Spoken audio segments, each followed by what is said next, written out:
You're now listening to Meme. Meme. Meme.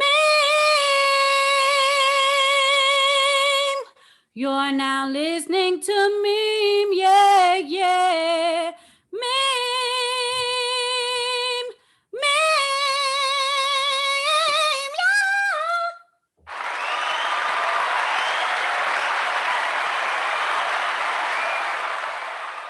This is I Love Sex Networking, and now listening to MEME, the MEME podcast, where MEME stands for music, movies, improvs, everyone must envy, where we make memes on air. We're the only podcast that memefies and discusses Black entertainment, past, present, and non-existent, that you need to love and respect for the purpose of you appreciating the culture more and us pushing the culture forward. I am your host, Kim. I will not stand for fat shaming, Naki.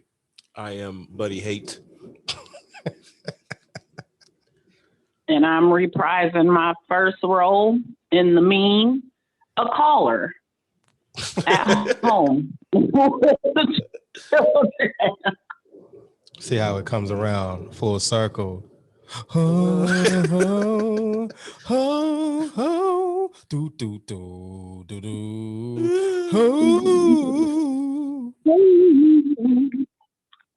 So this is season 7. Okay.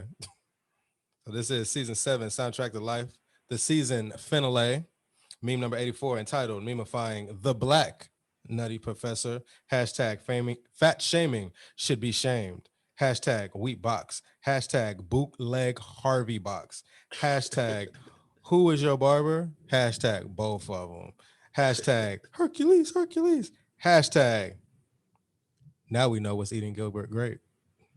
That was fucked up. But it's one of the funnier jokes in the movie. After I said no fat shaming. Hypocrite. The hip hop accuracy. Accuracy. Yes. So you can find us on Spotify, Apple Podcasts, Google Play, Stitcher, and all podcast platforms. You're only getting season 7 and up on those platforms. If you want seasons 1 through 6, pre and post shows, as well as our exclusive content, go to our Patreon page at www.patreon.com/the MEME podcast, TheMEME podcast. Donate, support, and become a meme or a meme-ber. That's definitely it. Is there a delay? Probably so. So, topics of discussions. We got memories like they used to be. The MEMEfying the soundtrack and movie, and the new segment, What the Fuck You Mean? And shout out to Roxanne Shante for that. I went to her page last weekend and saw that she has she does it from time to time. She has postings that says WTFM, you meme. So I had to give credit where credit is due. So shout out to Roxanne Shante. We don't steal over here. We borrow and we give credit where credit is due. And reappropriate. Enough respect, do enough respect, enough respect, do enough respect, do. So we can go ahead and get into it. Memories like they used to be. So this is the Black Nutty Professor, the 1996 American slapstick science fiction black comedy film starring Eddie Murphy. It is a remake of the 1963 film of the same name, which starred Jerry Lewis, which itself was a parody of Robert Louis Stevenson's 1886 novella, Strange Case of Dr. Jekyll and Mr. Hyde. Shout out to Andre Harrell. The film co-stars Jada Pinkett Smith and Dave Chappelle. I appreciate how you used their actual names. Yes. And no disrespect was given. I didn't have time. After you saying enough respect due.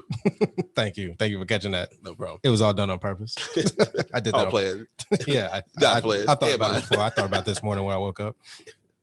So this idea, the idea for this movie came from Russell Simmons to remake the movie. So it was Uncle Rush who made this happen. And I have a question. Yes. Was this movie and soundtrack, well, I would say the soundtrack, I'm going to throw the movie in there because it's different. Was the soundtrack the answer to Death Row and Above the Rim? No. 95 and 96? Yeah, 95 was Above the Rim. This is an all Def Jam East Coast. Well, except for Lay Your Head on My Pillow. Say what? If this was the answer, they should have went with no response. Shouldn't have done it. That is a very interesting theory. But yeah, if we're gonna put them up against each other, if you're saying that's what they're trying to do, I can see that. But nah, don't. But let me add Jason's lyric would have been more of a response. Wait, no, you can't say that because I was talking about something. Above the Rim had like SWV on there. SWV went signed to Death Row. Well, I was just saying, just West Coast-ish. Death Row pretty much ran that. So we can't say Jason's lyric because Warren G pretty much ran that. Okay. So that didn't like a Def Jam album. But let me add another layer to it. Go ahead. Soundtrack had nothing to do with the movie, just like with Above the Rim. Soundtrack had nothing to do with the movie. But you can play certain songs at certain spots and it makes sense. This one, I just want to try to reach for a second. Reach high. I like it. Reach high. That was actually a good one. I appreciated it.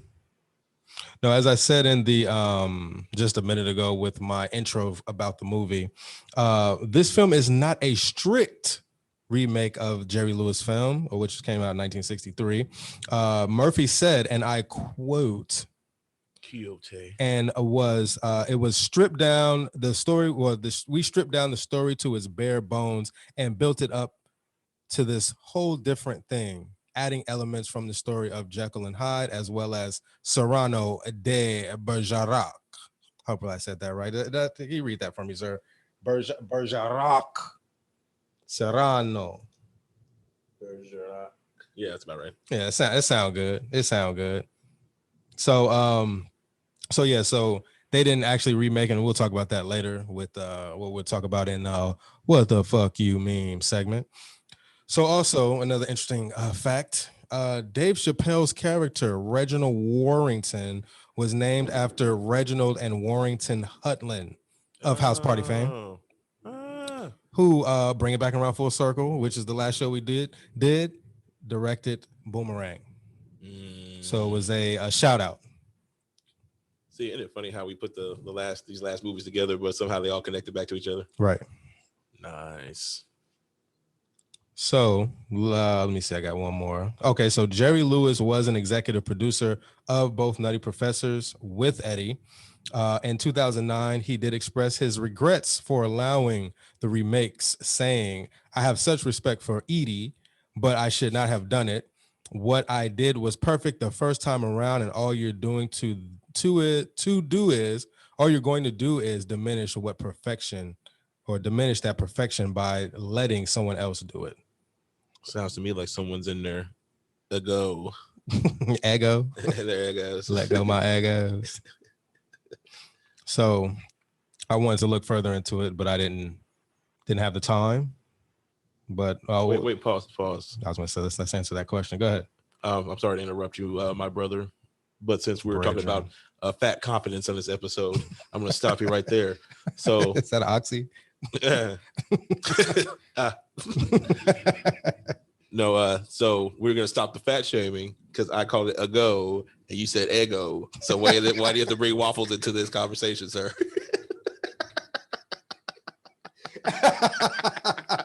Oh no.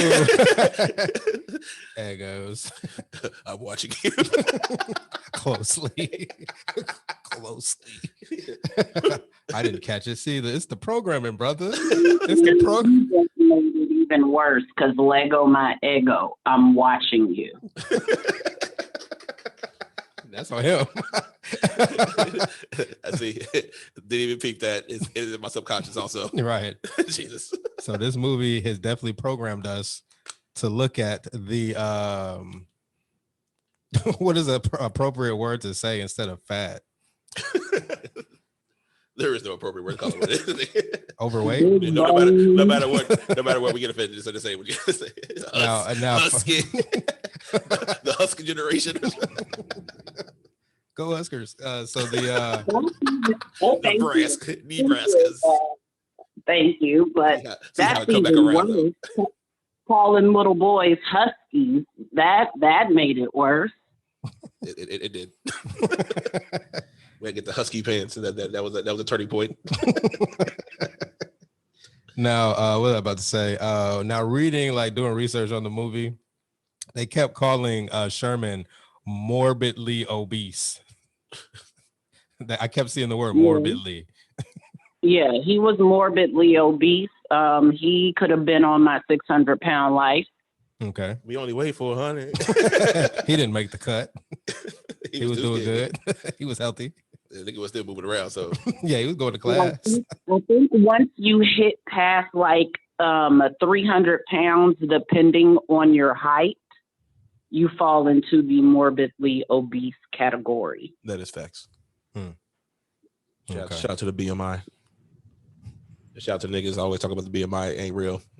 Yes, it is real, nigga. It's gonna be BMI. you just have to ascribe to it, my brother. So yeah, we're gonna see a lot of subconscious things come to the conscious or to the surface on this episode of how we've been programmed to look at the overweight. And it's not very nice, as we see in this movie. Should there be a cancel culture for the like overweight people canceling people for? Because there was the body shaming. We see Lizzo, because that is a thing right now. Yeah, but what did we? Well, I think we discuss that one on an episode. Which episode? I'm trying to say, did we have that discussion? Like it just talk? I think we just talked about it like at the table. We didn't really bring it up on the podcast. Mm-hmm. But back when that was going on, it wasn't about shame on her for trying to have confidence in her body. It was like that's not an appropriate place to wear what you were trying to wear. Correct. So there's a difference between fat shaming and letting a nigga know that what you're doing and is inappropriate. The place that you're choosing to do it is inappropriate. It's the same as, Boosie's got that thing going on with what they're calling homophobic rants. Mm-hmm. Mm-hmm. What he was saying is, you want to go on stage naked in front of little kids. That shit ain't appropriate. But then they'll turn around and say, "Oh, WAP wasn't appropriate." Yeah, nigga, we know that's what we were saying then too. We were saying the same thing for both. But it seemed we got pushed back on that too. They was, you're slut shaming. They should be free to do whatever they want to do. Freedom. So, low-key, it's happening both on the same side. But as long as you call it out the same thing. Right. But in this culture, you can't do that. Deflecting at its finest. Deflecting. So also, you said that you watched the Harpo interview dealing with the Nutty Professor, the Black Nutty Professor. What did you gather from the Harpo interview? Yeah, so I'm gonna break it down because there's certain points that I don't remember. So I watched 3 different interviews. I watched one. I'm sorry, I can't get proper credit, but it was a random interview. That is the first thing that popped up on Nutty Professor interviews. Mm-hmm. And he was talking to some woman who he was like, yeah, you're one of the only few people that gave me a positive review on Vampire in Brooklyn. So, but a lot of stuff he said in that interview, he kind of said the exact same thing in the Oprah interview. Okay. So it might be something that he said something different, but I might misquote where it came from. So I'm just trying to jumble them all together. Plus the Siskel and Ebert, I watched their review of the movie. Okay. So on the Oprah thing, on the Oprah movie, they were talking about Oprah with just random Raymond. I guess they watched the movie before Eddie came out. So they talked about how, this movie is so funny. Like I was falling out of my chair. And they kept referencing, oh wait, you have to see the dinner table scene. You have to see it. Like that's so funny. So I think they went to a couple of clips of it. I noticed one thing too. Eddie wasn't really talking much. It was like it was more so Oprah like cheering him, like, oh yeah, like you did a great job. Blah, blah, blah. And then like if he asked him a question, it would be one of the same questions that the other interview said, like how'd you do so many characters, blah blah blah. And he like went to the story, like, yeah, we want to do this since like Saturday Night Live because I've been conditioned to do this and all that kind of stuff. But as we discussed before, like it wasn't a new thing for Eddie to do multiple characters. He already did Coming to America. That's why it's always funny because they talking like he had never done it before. He did Coming to America like 4 years ago. Right. Well, actually, 6 years ago. Right. But like he played like 3 or 4 characters in that one. But It was more so like Like you played like five, you played the mama and you played the daddy, and oh, you were the brother. Oh, so then he started giving yeah, but then he started giving but that's what I was trying to bring up when we were having the initial conversation about this. Is this isn't new for him? Yeah, so that's why you were the first one to put that battery in my back. So I see what you're saying, because I was just having fun arguing and saying, "Yo, no, it's just a better movie. Like that means something. That's good acting." But then, now I see the propaganda that was going on. I call it propaganda. How much they were just like, "Oh my God, this is the funniest thing. He played all the characters." It wasn't really that funny. To me, even when I watched it for the first time, it wasn't that funny to me. Like I wasn't into the fart jokes. That I've never liked fart jokes. It's not funny to me. And then Oprah like the head too big and the skin falling up. Like Luther, big Luther, little Luther. Like it's not. Stop it, Harpo. So yeah, and she has a penchant for being overly dramatic. Yeah, she on TV. That's what you're supposed to do. But yeah, the way she was acting like how Tom Cruise was acting to her on Ellen show. Yeah. Oh no, he was her on the stumping on the couch. Yeah, but she was doing all that. But like when she was like, oh yeah, like oh yeah, oh like all right, Oprah, calm down. Like all right, it was a good movie. Like great. Miss Sally overacting ass. Yeah. So then, deeper into the interview, they talked about Eddie's wife. Eddie's wife was in the crowd. Nicole. Shout out to who was she messing with after that? Michael. Oh no, Michael Strahan. Fuqua. No, yeah, straight Michael Strahan too. But Fuqua. Oh, Antoine. Antoine, yeah, that was like Antoine. Jesus, y'all come back around. Waiting to exhale. Anyway, so you're like, oh look at this is Eddie Murphy's wife, boo boo, and it's kind of like they're getting on. Oh yeah, you're so beautiful. Oh my God, you're so beautiful. They're like, oh, so what do you? She's like, oh, she's like, stand up. Let everybody see, stand up. And I'm like, why are you like putting his wife on blast like that? This could be part of agenda, because he's just coming back from all of that hoopla having to do with being caught with. Oh, with the that's what I forgot to look up. Like what year and around that time that actually happened. To see, so make it tie out. It could be part of an agenda, like more along the lines of, oh, look at her, look how beautiful, how could he? Because Oprah is, programming women's thinking in that way back when she was super popular. Mm-hmm. Just wanted to put that out there. Well, I thought somebody else we should have called, because I think I remember him talking about this before when it happened. Oh, Pops. Yeah. Because one of the things they were saying that Eddie was known to be taking, like, he'll like pick up random people and take them home or something like that. Like not take them home like to do stuff, but just take them home like they're like homeless people or whatever. Like get them a room and all that kind of stuff. And that's how they were trying to spin it back then. Got you. Now this is a good segue. Well, I guess you guys covered it with the marketing campaign, as Christ was talking about on air. The marketing campaign to reinvent Eddie moving forward, because we did the breakdown of his resume, and he had this is coming off of Vampire in Brooklyn, which most people said it was a flop because they didn't really fuck with it, but we gave it its flowers and said it was actually a dope movie. To me, it was actually a good movie, but it was a decent movie. Yeah. Right. So, but it didn't fare well with with society, with the audience, especially the Black audience. So this is him coming off of the Nutty Professor, is him coming off of Vampire in Brooklyn, and then this propels him into doing like the Shreks, the Dr. Doolittles, and I forgot the other movies we had. Oh, Life. Well, Life was kind of like a coming back around to the Black audience. with him and Martin Lawrence and the cast with Life, but this propelled him, being that this is a remake of a Eurocentric movie. Most people knew. Well, I don't say most, but did people really know about the Nutty Professor with the Jerry Lewis? Like older people probably. The older people, yeah. But a lot of people didn't know about the movie. But a lot of people were familiar with, Dr. Jekyll, Mr. Hyde, Nutty Professor. So they put him into a whole different audience because this is him coming off of also a string of Afrocentric movies from Boomerang, Vampire in Brooklyn, Harlem Nights, Coming to America. Am I missing something? Distinguished Gentleman wasn't Afrocentric. Yeah, it was like, but then he also did Beverly Hills Cop 3. He was doing nigga shit. Right. He had his run, and he was doing his music with Michael. What's up with you? We was Kangs.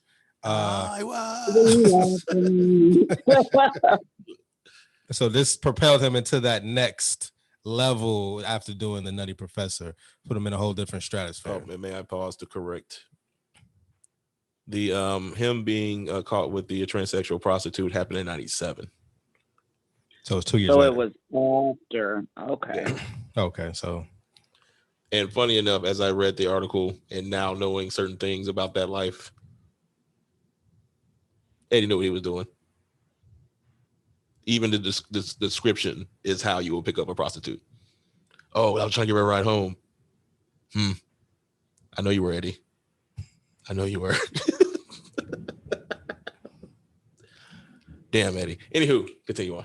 So yeah, so the marketing and the reinvention of Edie Merpici, like I said, I see the timeline was off, so it doesn't fall into the narrative of them trying to clean that up with with what you were saying with the Harpo interview.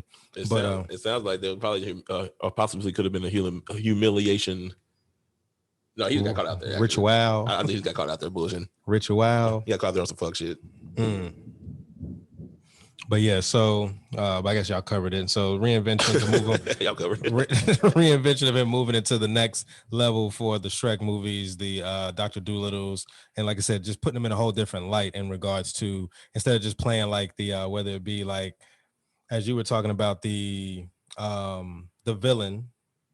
What were you talking about before? Because it was like, yeah, Beverly Hills Cop. He was like a Beverly Hills comedic cop. Goddamn But Boomerang. He was pretty much womanizer, a player. He was the pure player. Goddamn. Distinguished Gentleman was a con man. So it was like the same role, but just putting a comedic spin to it. Or like we get the Harlem Nights, he still was a gangster. So it's a comedic gangster. Yeah, but he's still not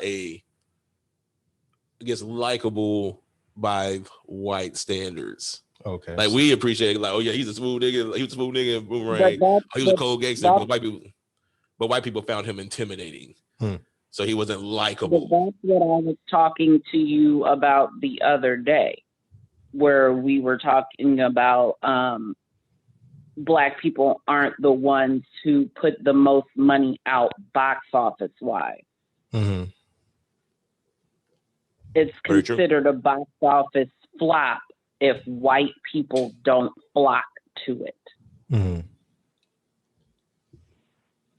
Black people, unfortunately, are not the ones who spend the most amount of money in the box office. Okay. But also white people tend to not want to see a movie full of Black people doing good things. Doing good for themselves. Yeah, so we talked about it with Boomerang, where they had this, it was an all Black cast, and then he was like a head of a Black advertising agency, and we saw the backlash with that, and the interview with Jay Leno, and how white people viewed that as like, what? Hey, who's running this agency? There's no white people here. So it's like you saw that with that, right? So we saw what happened with that. So is this like his first movie where it pretty much took off in what you were saying, Fezus? Is this the first movie that pretty much took him there in regards to acceptance on the whiter scale? No, because he was doing that previously with the Beverly Hills Cops in 48 Hours. Then he went into that strictly for my niggas type of run.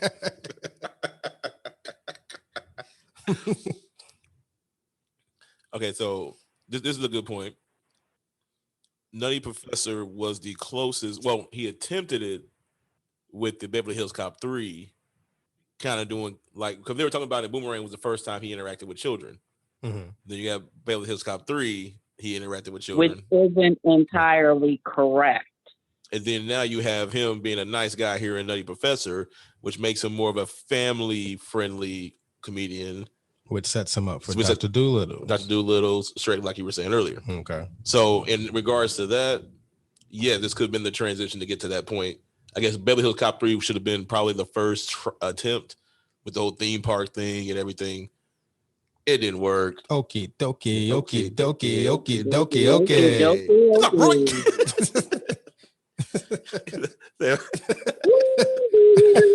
Push him in the water. Happiness is king. I used to love that shit. Yeah. What the fuck out that shit? Looking back on it now, matter of fact, if I go back and watch it now, I would probably say it was the best out of those three because I didn't really like Beverly Hills Cop 1. It wasn't that funny. The story wasn't that great. It was pretty predictable. So it's kind of like, you killed my homie. I'm coming for you. Like you must be a cop. You've been supposed to be in Chicago, boy. Get your motherfucking ass out of Hollywood, boy. You have no jurisdiction over here. Get the fuck out of here. Yeah, but that was the whole point of the movie. Nigga, you have no jurisdiction. Why are you here? Go home. Who is this supposed to be in Detroit? Hell yeah. Boy, get your ass back over to 8 Mile. Shit. Yeah. Fuck out of here. Your problem's your own hood, nigga. Go solve them problems. Yeah. I don't got that cold case. You over here fucking with me. Because Mikey got killed. Out here on some fuck shit. Because he wasn't doing right. Doing wrong. Well, he was out there for like 3 months fucking up in somebody else's jurisdiction that he didn't even get reprimanded. Ain't nothing happened to him. He should have really got arrested for real. Like, it been in jail. And they get that nigga so many passes. Anyway, we're not talking about that movie. We're talking about Nutty Professor. The Black Nutty Professor. So we go ahead and get into MEMEFYING the soundtrack and the movie.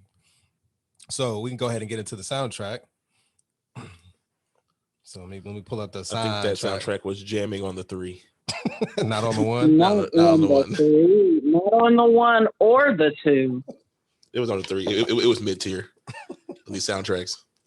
But also better than I thought it would be. It's kind of like the Men's Society soundtrack. It's like, okay, it's a good one. Not bad. Yeah, it wasn't no Waiting to Exhale. No snooze fest. Yeah, it was terrible.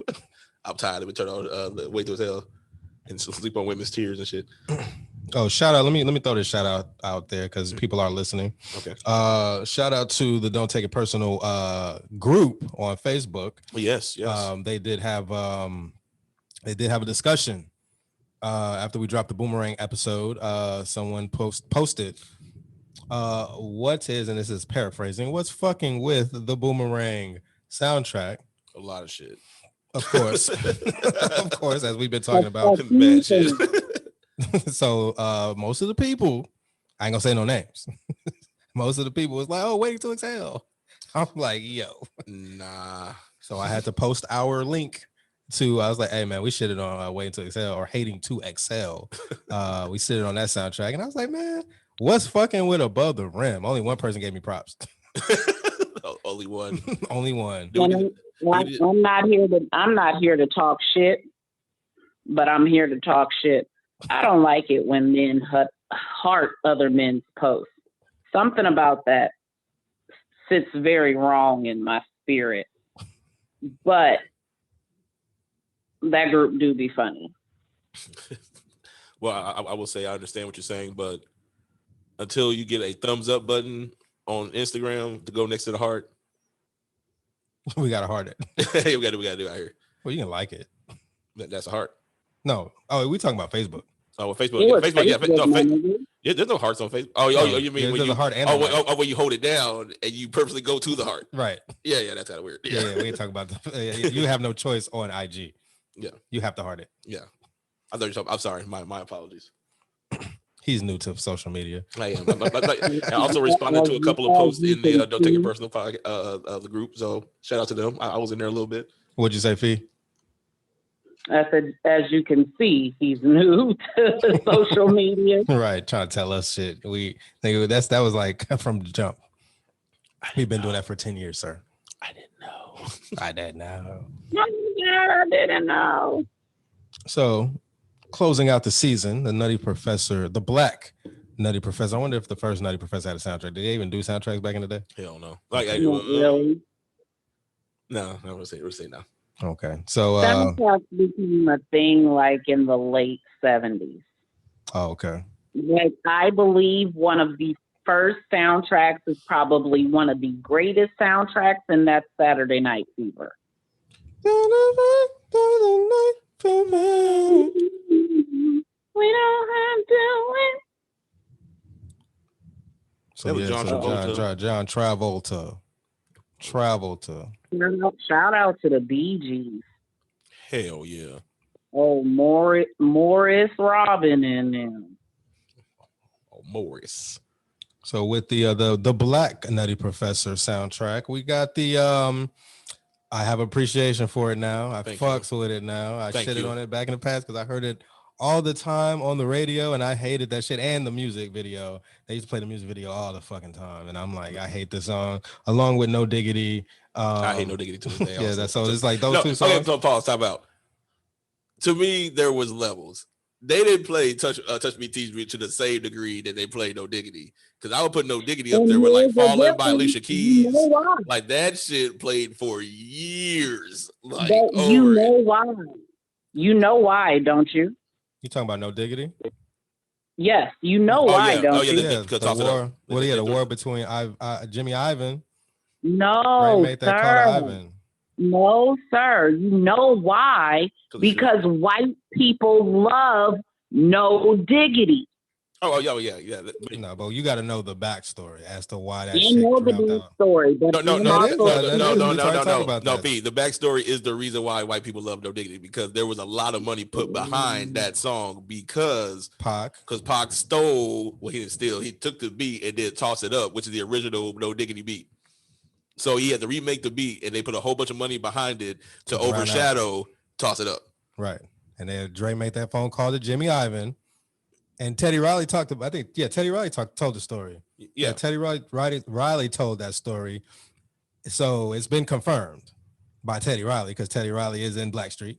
He producer. So, Dre produced that, right? Or no, Dre just no. Teddy produced it. Dre was just on it. Okay. He might have mixed it or some shit. Let's Google this. But yeah, so that's the story behind why you heard it over and over and over because niggas was running scared because Pac and Death Row was running shit, and you know they had to cease that shit, and that's when Pac was on Dre's head for the most part. We know the lyrics from Toss It Up. How deep? I'll put it on the playlist. But also, white people cannot get enough of certain Black songs. Remember, we talked about this last weekend. Yeah, white people love Ruby Clubbing. I hate that fucking song. You can do it. Put your back into it. I hate that song. That run, that Dr. Dre Ice Cube run was it. That's why I'm just now learning to like Ice Cube because my real introduction to Ice Cube was that. Like I heard Today Was a Good Day. That's like the only other song. Like I didn't hear like the America's Most and all that stuff. I heard Today Was a Good Day, and then Natural Born Killers, then where we did on the Friday soundtrack, and then all the bullshit that we just discussed right there. So that's why I didn't fuck with Ice Cube in the beginning. So yeah. And we had a conversation last weekend regarding the songs that will live in infamy because white people love them. This is how we do it. No. Which was song in this movie? Well, oh yeah, that was like random. Then we got goddamn, I played it last night. Rob Bass, Easy Rock, but it takes two. Goddamn, that shit hits. Yeah, there's a difference. Like today was a good day. I can hear that moving forward and be cool. Like I fucks with that song. But when you hear and then also keep their heads ringing. White people love them. That's the song I'm trying to think of. Yeah, that's the Friday song. Yeah, that's the Friday song. Yeah, that's the Friday song. Hate that fucking song. Hey, you sitting over there. Say what? You know what else white people love? Baby got the back. West Side Connection. Bow down. I don't know why they like Bow Down so much. I hate that song. Bow Down is white people's favorite song. Bow Down. Like top 10. So we got top 10. If you ask the most buttoned up white dude what's his favorite rap song, 9 times out of 10 he's gonna name something by Ice Cube and or Snoop Dogg. And or Tone Loc, and or Sir Mix-a-Lot, and or goddamn, what was the another one? What is who is just Bust the Move? And or Young MC. And or Coolio. But you know what? I'm gonna be cool with that because somebody got to keep these legends alive. Because at some point it'll be only thing niggas know is I remember Lil Bump and Lil Sky and Lil Uzi Vert, and they forgot about Coolio and all that stuff. So at least they're keeping them alive in these terrible modern day times. In these terrible modern days. Mm-hmm. But these are the songs that white people love and that white people will love forever. Now, when they had Ice Cube on that Nickelodeon show with them kids dancing to You Can Do It, Put Your Back Into It. The white people love that fucking song. It was like, this ain't Kids Bop. I know the kids bopping to this shit, but I think what's her name, Kimberly. She was like, "Yeah, all these white kids with the chili bowl cuts." It was like, this is not the mix. this song, number one, this song should not be played in front of these kids. Just given the content and then just the nature of the haircuts, they shouldn't even be listening to this. So. Don't stop, get it. They was on stage with Ice Cubby. Like, oh. Little white kids talk about don't stop, nigga, hit it. I will. They threw a nice bag to Ice Cubby for that one. Damn, Cub. Damn, Cubby. No, that nigga got bread from me, so you need to address him with class. It's damn Cubby. No, damn O'Shea. Cubby. O'Shea call that brother by his name. O'Shea. Respect. You're a businessman. O'Shea. Is it O'Shea or O'Shane? O'Shea. O'Shea, what? O'Shea B. You put it together. So respect to that man. his business moves, his business acumen. So let's get into this the Black Nutty Professor soundtrack. So Touch Me, Tease Me. That's how we got thrown off. Let's get back to the. I'll make it real fast. You're talking about a 2-month period where they pumped the fuck out of that song. I didn't like it.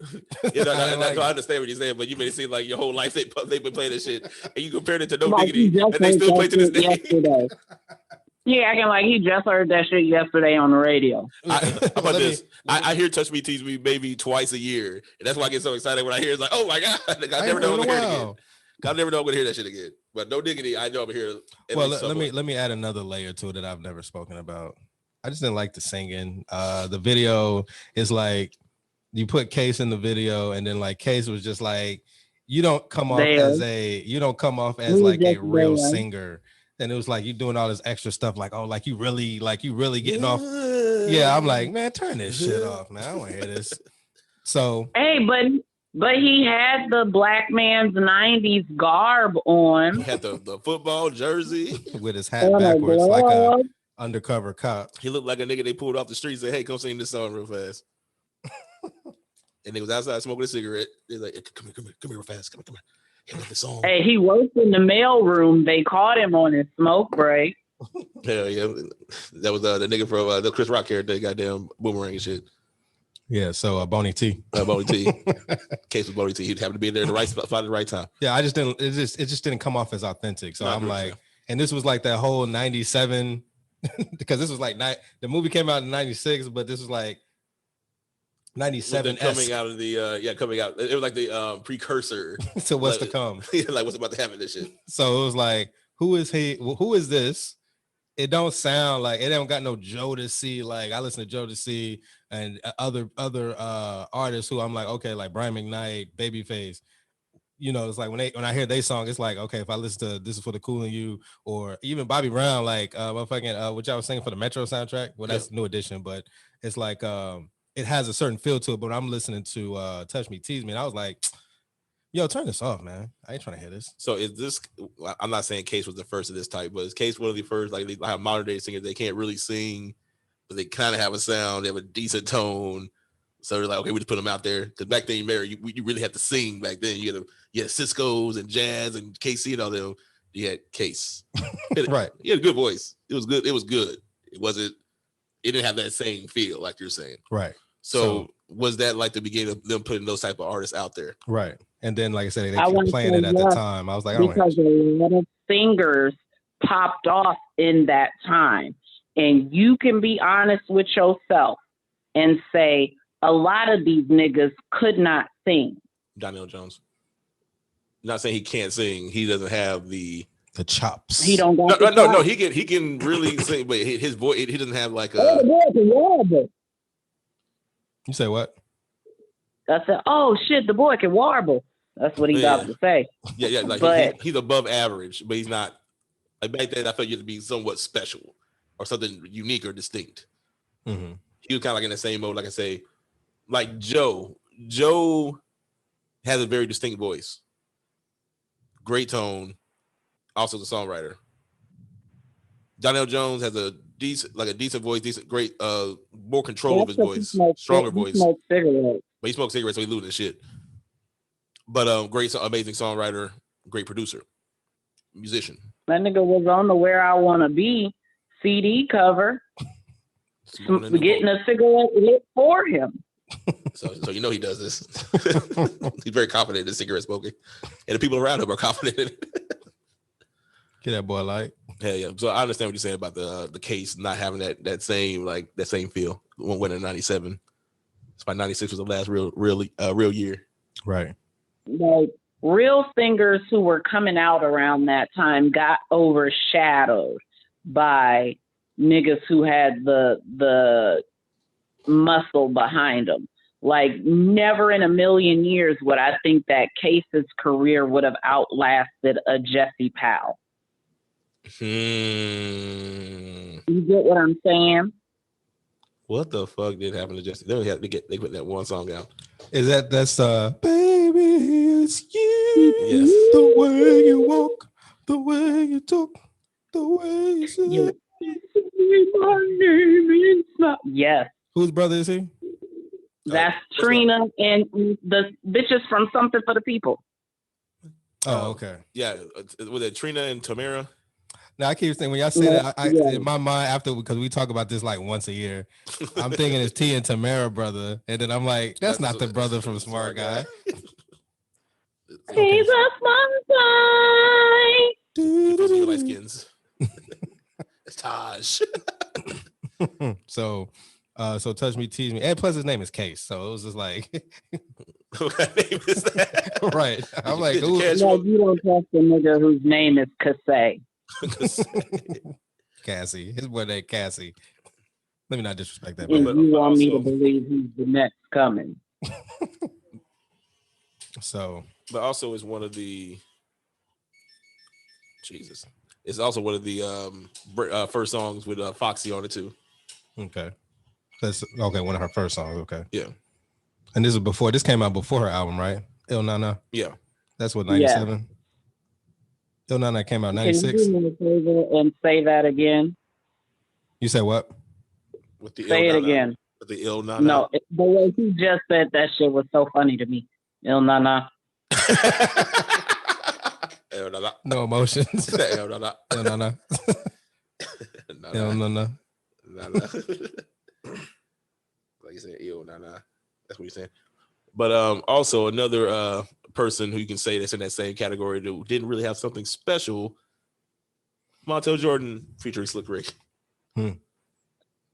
Yeah, so Montel can and could sing. I think the whole R&B hip hop route that he went wasn't for him. But niggas ate it up. Niggas loved it, you know. Maybe really think about it. He really did it like in, well, he dressed like it really just in that one video. Everything else, he tried to be like a grown ass man with some goddamn linens on and a Kango hat and shit. He was dressed like Michael Jordan. The nigga was 6'8". Yeah, he's supposed to be out he's supposed to be out hooping, boy. Stop it. Oh, you got your hat to the back with them Oakley glasses. Stop it. Get out of the booth. He sang as if he was Slick Rick trying to sing. Every song. On every song. So again, this leads to my whole theory with the this is preparation for 97 because again, Montel Jordan kind of like it was just like you put out there, you dress them up, and you know, and this is after This Is How We Do It, right? Yeah, because This Is How We Do It already blew up. Okay, yeah, that was actually in the actual movie. Okay, and so why was This Is How We Do It not on the soundtrack versus I Like? Because This Is How We Do It was in the actual movie. I think because I guess back then, like now we can think of it as easy. Like you could put, like he just throws random songs on albums. I think back then you couldn't just put them on the soundtrack and then turn around and put it on the album and shit. Yeah, because I think it was like probably some label situation where no, it's all about they're both Def Jam. Oh, it's all Def Jam? Yeah. Oh, okay. Wow. But I think just for sales wise, they didn't do that shit. And plus, I would say they probably thought the I Like song would pop off. But let's ask a question here. Who did better? Slick Rick on I Like or Montel Jordan imitating Slick Rick? Oh, This Is How We Do It.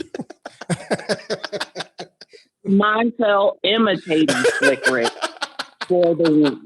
Nah, because goddamn Slick Rick had an original verse. Montel just redid a Slick Rick verse. So it wasn't like he was imitating using his own lyrics. He still did it better. It don't matter. That changed. It don't matter what it is you trying to say. Just because the original don't mean it sounded good. While I respect your opinion, I respect what you're saying.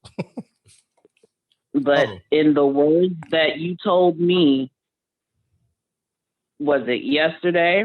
In the words of Hall & Oates, I can't go for that. No, also, for the next song, my crew can't go for that. No. Nice Segui. Love it. No can do. We are on it today. So yes, I'm the only one that kind of like that song, but I mean it was cool, but I was like, nah. I wouldn't add it to my rotation of songs. People like when I was like, I mean, I listen to it. Like if it's trash, I'm just gonna turn it off. I'm not even gonna finish listening to it. Yeah, like if it comes on, I'll let it ride. It gets something, but not in my ride. I'll let it ride, but it gets no play in my ride. No, but it's funny because I remember this song.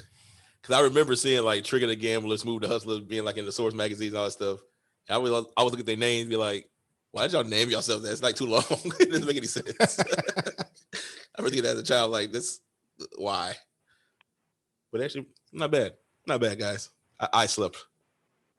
And as we already proven, I slept on albums for stupid reasons. A la BG with his arms crossed on the album cover. We didn't get it. Yeah, with the bullets. You didn't like his attitude. Get the fuck out of here. The Microsoft art, word art bullets raining from the sky. Chopper City. We're about to talk about Microsoft arts because did we or did we not give that Capadonna a go last weekend? Yeah, we listened to Golden Arms and Capadonna. Oh. We listened to You Got It, Capadonna. Now I'm gonna say, I'm gonna say on the Capadonna album. Did y'all listen to like the one with the art I put in the group where he's like the half? Oh, with the fucked up album cover. That actually wasn't bad. It was a bad album. Well, we didn't listen to the whole album. Just like the first 2-3 songs. It was like, okay, it's cool. The You Got album, I was like, nah. Boy.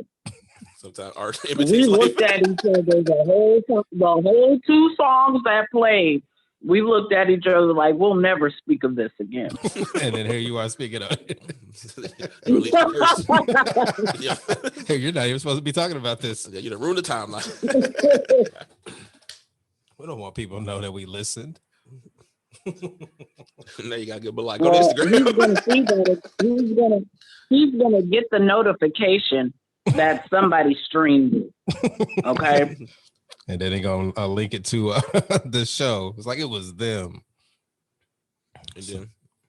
So yeah. Oh, going back to Touch Me, Tease Me. I was today years old. I didn't know that was Mary J on the chorus. She was in the video. I didn't watch. I watched the video, but I didn't watch the video. Yeah, she's the chicken meal just doing all that, doing the whole video. I thought that was Foxy singing all this time until I looked at Spotify. On what? Oh, that's Murray. Oh, touch me, tease touch me. me, tease me. I didn't know that was Murray. Yeah, Mary Jane was dating Case. Case was the one that Mary Jane dated after KC.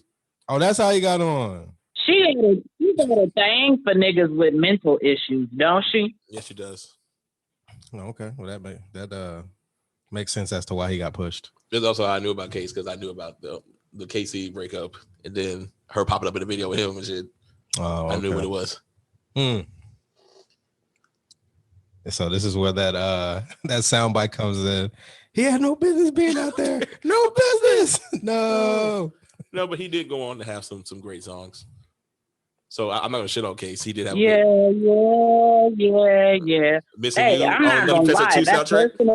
That personal conversation album is fucking fire. Faded I'm Picture. gonna say this. I like that song. Yeah, and, wow. Here you go with the commercialized songs.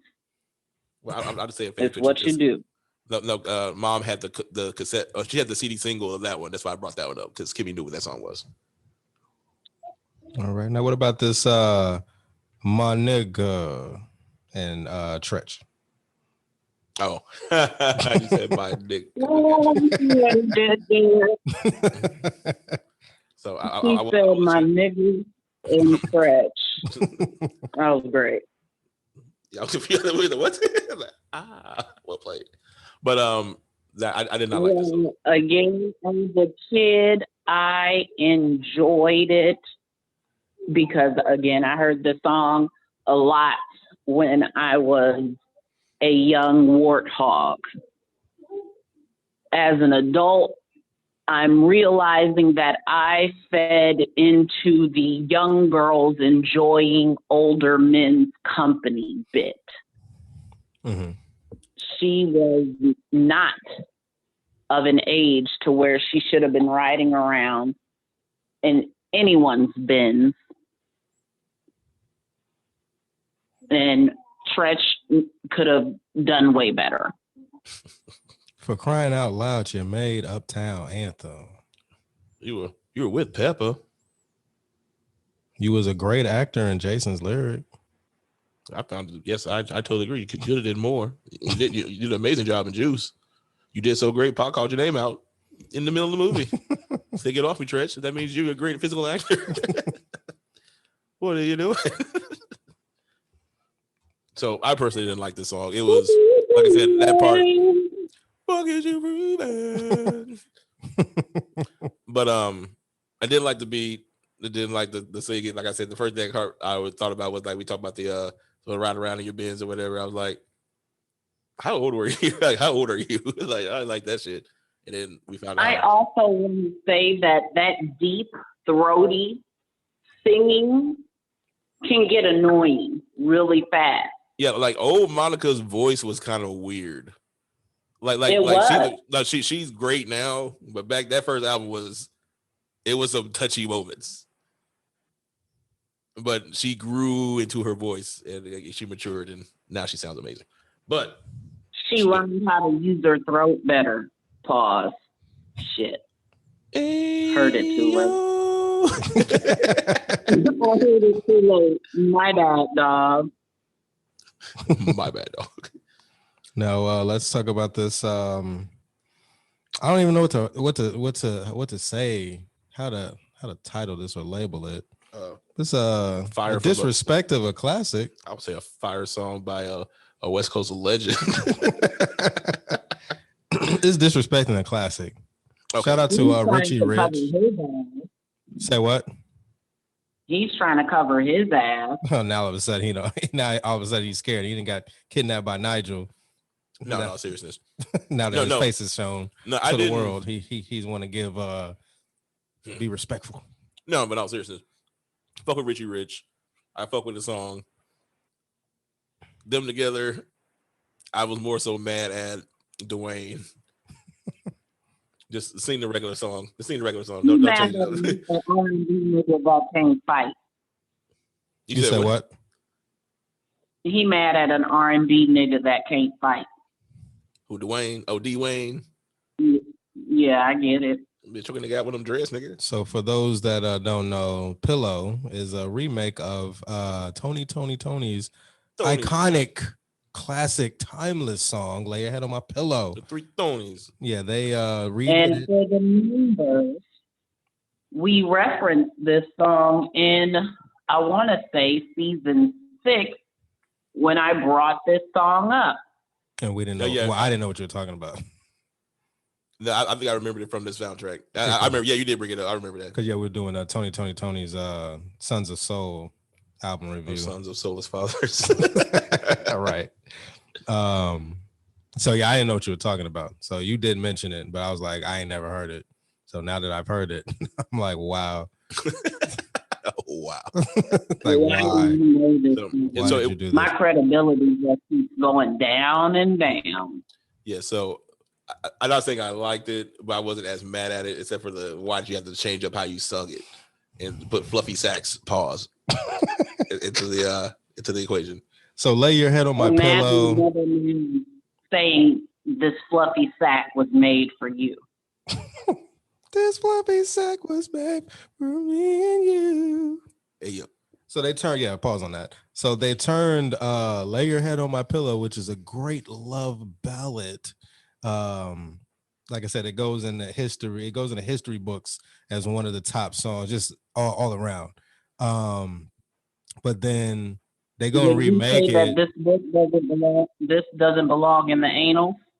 That was another conversation that we had. I talked about the Joe Budden versus Wu-Tang, and he got into it with M.E.M.E. Remember I think Double XL or somebody, the Source dropped the top 50. It was Vibe. It was the Vibe. Mm-hmm. And then Joe Budden was like, oh, why is he which started the whole beef with Method Man and the whole Wu-Tang and all that. And then I told her that M.E.M.E had called in, was like, hey, if this list was the body of hip hop, you would be at the nut sacks. You wouldn't even be at the top. That's a OG insult. That whole weight. So they redo this song. So they Lay Your Head on My Pillow by the Three Tonys. And they turned it into a song referencing weed. And the Tonys had never spoken about drugs before. Never.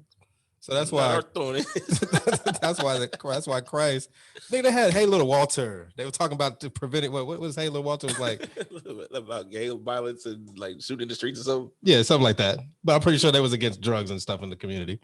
Now I get it. Richie Rich is from Oakland. Definitely against prostitution. The Tonys are from Oakland. So I see like, okay, y'all know each other. But why Lay Your Head on My Pillow? Would you want to remake? Man, you can use any other. Well, I'm not gonna say any other song. I mean, like you can reuse any song, but certain songs you just want to. I'm gonna take the Jerry Lewis approach. That's perfection. You don't redo perfection. What if they redid I Couldn't Keep It to Myself? And talking about a sack, yeah, I get that. You want to share with your homies. Should have did that. That would have been hard. I mean, like, yeah. So yeah, so yeah, certain things you just don't touch. Just like how Will I Am, Jesus Christ. was it T.I.? We touched Akon. They redid Michael Jackson's Thriller. Oh yeah. Yeah. So it's like certain things you just don't touch. I don't give a damn. That the same album Kanye redid or something. What we start up or something? Yeah. Yeah, certain things you just don't touch. I get like tributes at the awards ceremonies, but don't do redoing songs and albums. Like, just don't do it. And put it out there in the universe. Yeah, just don't disrespect like that. You can confuse somebody one day. Might hear your Like, version. oh, you hear Pillow? Oh man, that's the greatest song ever, boy. Just like remember, this is what amped up the whole we got to do this show for the youth. When I told Killer Karen, I was like, yeah, we doing a show on the No Limit. And she was like, No Limit, baby. I was like, no. No Limit, the record label, not Usher's song. No Limit, the record. Do you even know about No Limit? So it's like, wait, did she know about No Limit? The record label. I had to like throw some songs out there, and she was like, oh yeah, but she didn't know. But the song that she was singing was Usher's was No Limit. was referencing No Limit. Limit Stuff in the song. But they don't know that. So she they could sing the song and not realize that it was referencing. That's crazy. That's why the main podcast is needed. Yes. So hopefully no one in the future listens to Richie Rich's Pillow and think that's the original. And think that he made that beat. Right. That's not how that went down. So next song is an iconic song. Was it an iconic song? I'd say it's a well-known song. It's a classic. It is. It's not iconic. It's classic. It is an iconic simp anthem. Yes. it goes on the legendary, probably the Mount Rushmore of simping. Yes. As yet, last night. And funny enough, still one of my favorite songs though. Even though it is I was inside of you. Now I actually listen to the song, and it was like I hear the different elements. Exactly. And I'm like, boy, y'all took it to a whole different level with this simping, boy. That's what I'm saying. Like, fuck what you talking about. When they were doing it with Oakley, they were killing that shit, nigga. Shout out to that Legend of Zelda beat. Yeah, I'm like, damn, boy. I remember that in level 8, boy. I remember. They do have a since Fee is watching Game of Thrones, they did have a Game of Thrones feel to it. Like with a prince, some old medieval goddamn like feel to it. So shout out to Booby if I say. That's Booby. That's old boobs. Oh boobs. That's old boobs. Yeah, that old boobs. That's it. Oh, Booby for say playing Nintendo, getting influenced. But okay, so the singing elements, that was as a 5-person group. As yet, shout out to As Yet. They actually had a bass singer. So have you gotten any ass yet? No, but this bass singer sung the second verse on that song. That last night, that's the bass singer.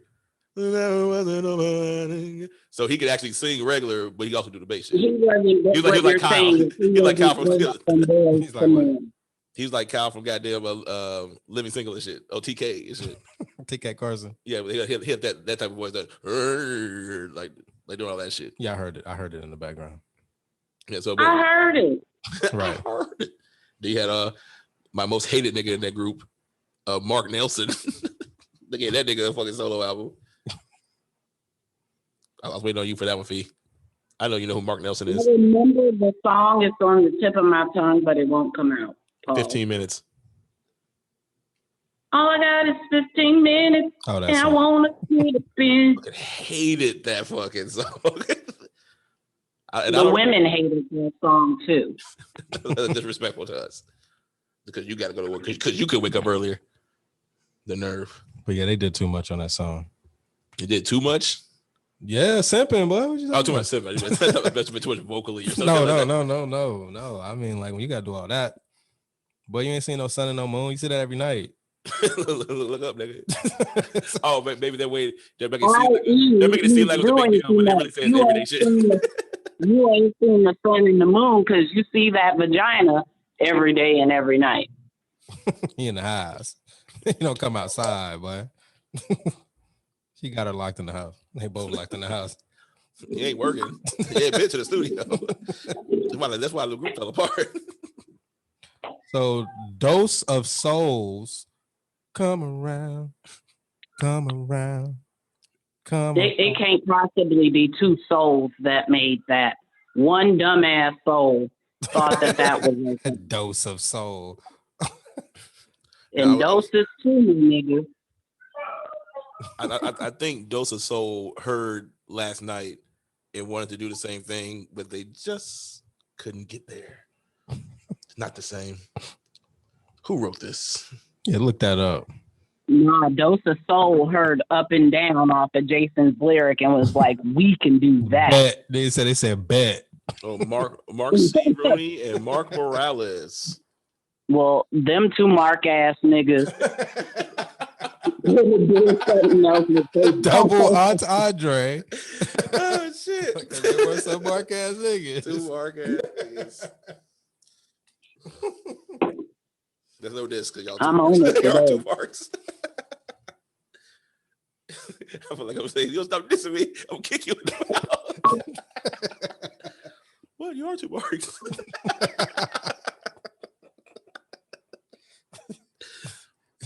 Damn.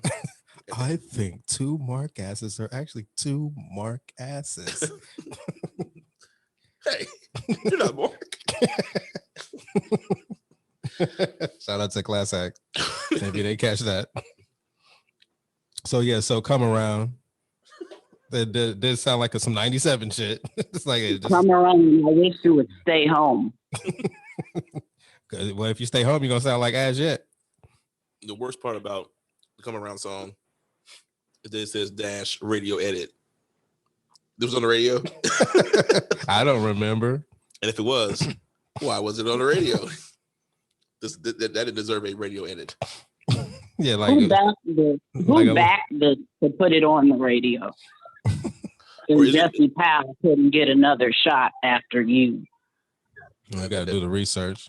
The Dimension got 5 albums just off that one song. So, but yeah, so the next song is Juan G, but not Juan G, but Juan G. Goddamn, but we want your hands up. And Hershey Loke, please don't forget that nigga. He sounded angry. Hershey Loke, bud. And Juan G. That Malik. I guess that's his name. No, I was saying I was riding to work that the song was getting mad play in my ride. It was Hidden Right. Oh yeah. The beat was fire. Yes. Shout out to the old Juan. Now what sample is that? Because I've heard that before, of course. That's that West Coast bot right there. It might be a cameo. I see Larry Blackman. Yep, Darius Blackman. That's what's his last name? Blackman holding you, loving you, holding you. I know you're talking about Have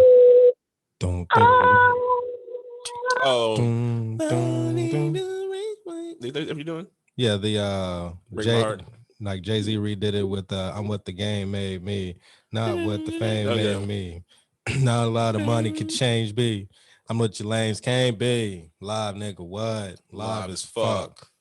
So yeah, what's it? I know it's Blackwell. No, his last name is Blackman, and I know it because it's on my Spotify. Oh, you're talking about that song? Yeah. Yeah. I'm thinking about I'm thinking about the Common song. The Common's the new one? No, his name is Don Blackman. Don Blackman. Yes. Thank you. So it's not Larry. The Larry. No, but the don't break my heart. I'm about that beat. With lots of love to give you. That was on repeat. Hey, fire. Just that part. I didn't listen to the rest of the song. Yeah, kind of corny. Yeah. So yeah, Juan G. So shout out to the Crips on here, but the Lokes. Richie Rich, Loken. I respect it. Hershey Loke, Loken, but so Crips. Hershey Loke and Juan G. So yeah, that Crips was heavy on this album, but so then we got the classic. You're giving praise where praise is due. I mean, like that's a classic break beat. Okay. If you in your hip hop bag, you know the history. That beat is a classic break. But you said that you knew the soundtrack would be trash when you saw Eric's sermon. Or was it I said that. I'm sorry. How you gonna skip over Jay-Z? I'm talking about Jay-Z. That's my phone. I had the green button. I accidentally clicked it, so I was looking at that. So I just like started green. I was like, what are you talking about, boy? My bad. So as I was saying, I love that song by Jay-Z. It's an amazing joint. Had the streets on smash back in the day. No, but you got the streets on block. But yes, that's a classic beat break. So yeah, ain't no nigga. Was that our real first introduction to Jay, or was it Feeling It? Wow. I think I heard Feeling It first. I think it was around the same time.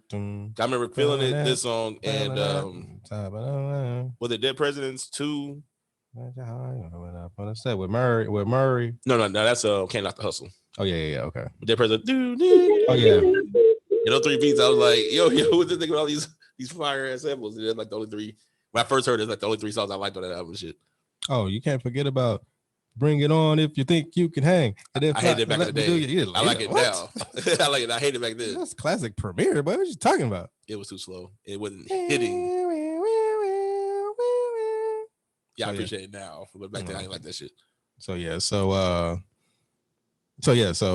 Feeling It. So yeah, ain't no nigga. So that was once again another breakout song for both Jay. Well, for another song for Foxy and Jay's breakout song. Now, shout out to Jazzo who was singing on the chorus. Wow. Did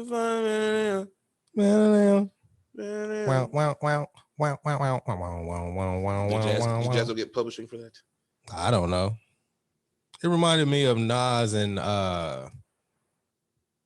P Rock, where P Rock, whose world is this? He didn't want to sing that, but Nas was like, yo, it'll sound dope with you singing on it. Same with Jazzo. He was like, hey, sing that. And he was like, I ain't trying to sing. Like, hey, man, just do it. So what you're saying is, once again, Jay was biting Nas. Yet again. Well, this nigga's name is 2 other niggas' names put together. So he a biting ass nigga. Damn. These are facts. Jazzo and AZ. What? Sean Carter makes Jay-Z. Damn, yo, Jazz. Damn.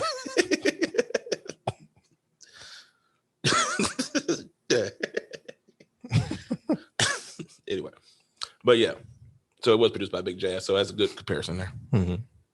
So is that a classic? Is that a classic Jay-Z song? I don't like the lyrics. Lyrics aren't really Are you serious? I hear what you're saying, but as I was saying earlier, Fee, I don't know if you were here when me and Kim were having this discussion. So boom, Ain't No Nigga is the precursor to Runaway. And Foxy's verse is actually how women should deal with these situations from Runaway. I'm listening. Pusha T's verse. What did he say? Pusha T's verse. So no, I did pull the lyrics up on Genius. So what Christ was saying was, so Foxy's verse is pretty much like, hey, you talking all this fly shit. I'm the one that put you on. I'm the one that laced you. I'm the one that held you down. I don't give a fuck about you fucking with these other women. You already know who the wife is, yada, yada, yada. So Fox was pretty much letting him know, like, hey, stay in your lane for the most part. Definitely. Now, Pusha T on Runaway was talking about, like, hey, who gonna put you in, you know, it's like, it's me. Who gonna put you in the Gucci, what is it called? The Gucci slippers and shit? I forgot the verse. 24/7, 365. Pussy stays on my mind. I made it. I'll go back to like a knock-offs there, knock it off. Waitress, top it off. I forgot the verse off top. Somebody wants to slide. In your petty loafers. Oh yeah, so yeah, that's slide the in loafers. Your Fendi loafers. Yeah, I was trying to figure out like they weren't slippers. He didn't say slippers, but yeah, he's pretty much like Pusha T is like, hey, you ain't going nowhere because this is where I'm pretty much gonna keep you in your place because you're not gonna go nowhere else and get this. But here, Jay was talking that shit on the verse, but then Foxy comes in and was like, hey, who's the one that held you down? Who the one keep you laced with the So it's like Foxy was talking like how Pusha T was talking, and then Christ or was you like, mean Jay-Z was responding to himself? oh yeah, because he did write her verse. However, the other key, what was it? The ninth inning. Go ahead. You go ahead. Close it out, sir. Go ahead, sir. I got it. So one of these days in the next couple of months, I will be starting a new podcast. Called Living Real Life Raps. I started Living Real Rap Lyrics. So one thing I started noticing is like some of these songs, a couple of people said something to where I can look back at it now and be like, did that actually hold up? So in this song, a young Jay-Z said, and I quote, Sean Corey Carter said that I've been sinning since you were playing with Barbies and Kennons. You can't change a player's game in the ninth inning. So that was one of my favorite Jay-Z lines back in the day. Now in 2021, as I look back on that line, Jay wasn't in the ninth inning, but here we are, like 4 or 5 years ago. The game got changed. The player's game got changed. So that was incorrect, Jay. You can't change a player's game in the ninth inning. But again, that's growth. Is it growth? Yep. Or is it hip hop accuracy? Or hip hop inaccuracy? Hip hop inaccuracy. Because a lot of rappers' personal lives don't reflect what they rap. So so with what you're saying, going by your logic, is Bishop Don Juan, he hasn't grown? He's not a rapper. It gotta be. It's growth. He's a person. Yeah, Jay-Z was talking that pimp shit. Do rappers only grow? Can the people who listen to rappers grow too? Are you saying that I'm in a box? You saying this show is not going anywhere? No, you rap, sir. You're okay. All right. You can grow. You're like a plant. The good Bishop also said the game is not to be told, and he does more documentaries than anybody I know giving up the game. So basically selling them. He just appearing in them. He just didn't get the right prices. This nigga's giving away the game. Okay. All right, you wrap this soundtrack. Talk about Bishop John. What I want. I got that. So, being that Christ said that, you can't change a player in the ninth inning. Change a player in the ninth inning. Change a player's game in the ninth. Sorry about that. Can't change a player's game in the ninth inning, and we see that Jay's now happily married. Did what he had to do to keep Beyonce. Then that caused me. We say he's happily married if he was cheating. Well, I'm just speaking in general. I don't know what's going on in their marriage, but I'm just me talking. But that caused me to ask the question: if you can't change a player's game in the ninth inning, and we see how Jay has evolved, can you turn a hoe into a housewife? Well, home is where let me say this. Home is where hoe and me meet. You can't spell homie without hoe and me and I. You can't spell home or housewife without hoe. Says hoe. So hoe is a part of housewife. You're correct. You also cannot spell. You also cannot spell hope without hope. So have some hope for hoes. But can you turn a hoe into a housewife? Yeah. But will they stay one? Yeah, you can make them a wife all day. You can even train them how you want them to be. But will they remain? Is the question. I would like to say yes and have some hope for hoes. Hoping hoes. Hoping hoes. I'm hoping. I'm hopeful. Open, so you hoe open. Yes, that's all I'm saying. It's all there. It's all there. It's all there. It's all the wording. Do the knowledge. Science. It's all science. Do the etymology. You do the work, nigga.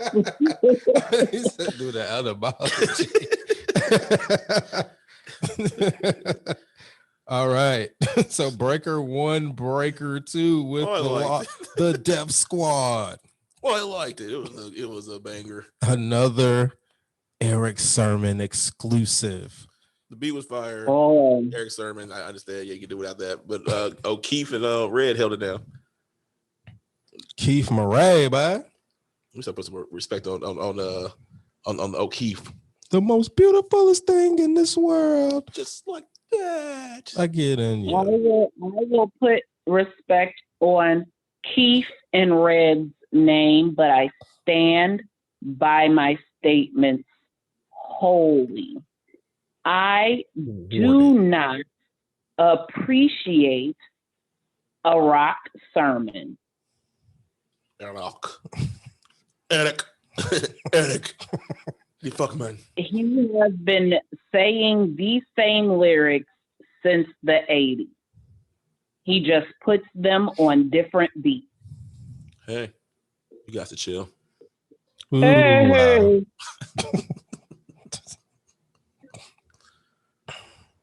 So let's move on to It's always good. Okay. the remix. LL Cool G, bud. Beat was fire. Big Ellie. Again, the production is always good. The lyrics are always subpar. Big Ellie in the 90s is the father of Dr. Seuss lyrical miracle ass rappers.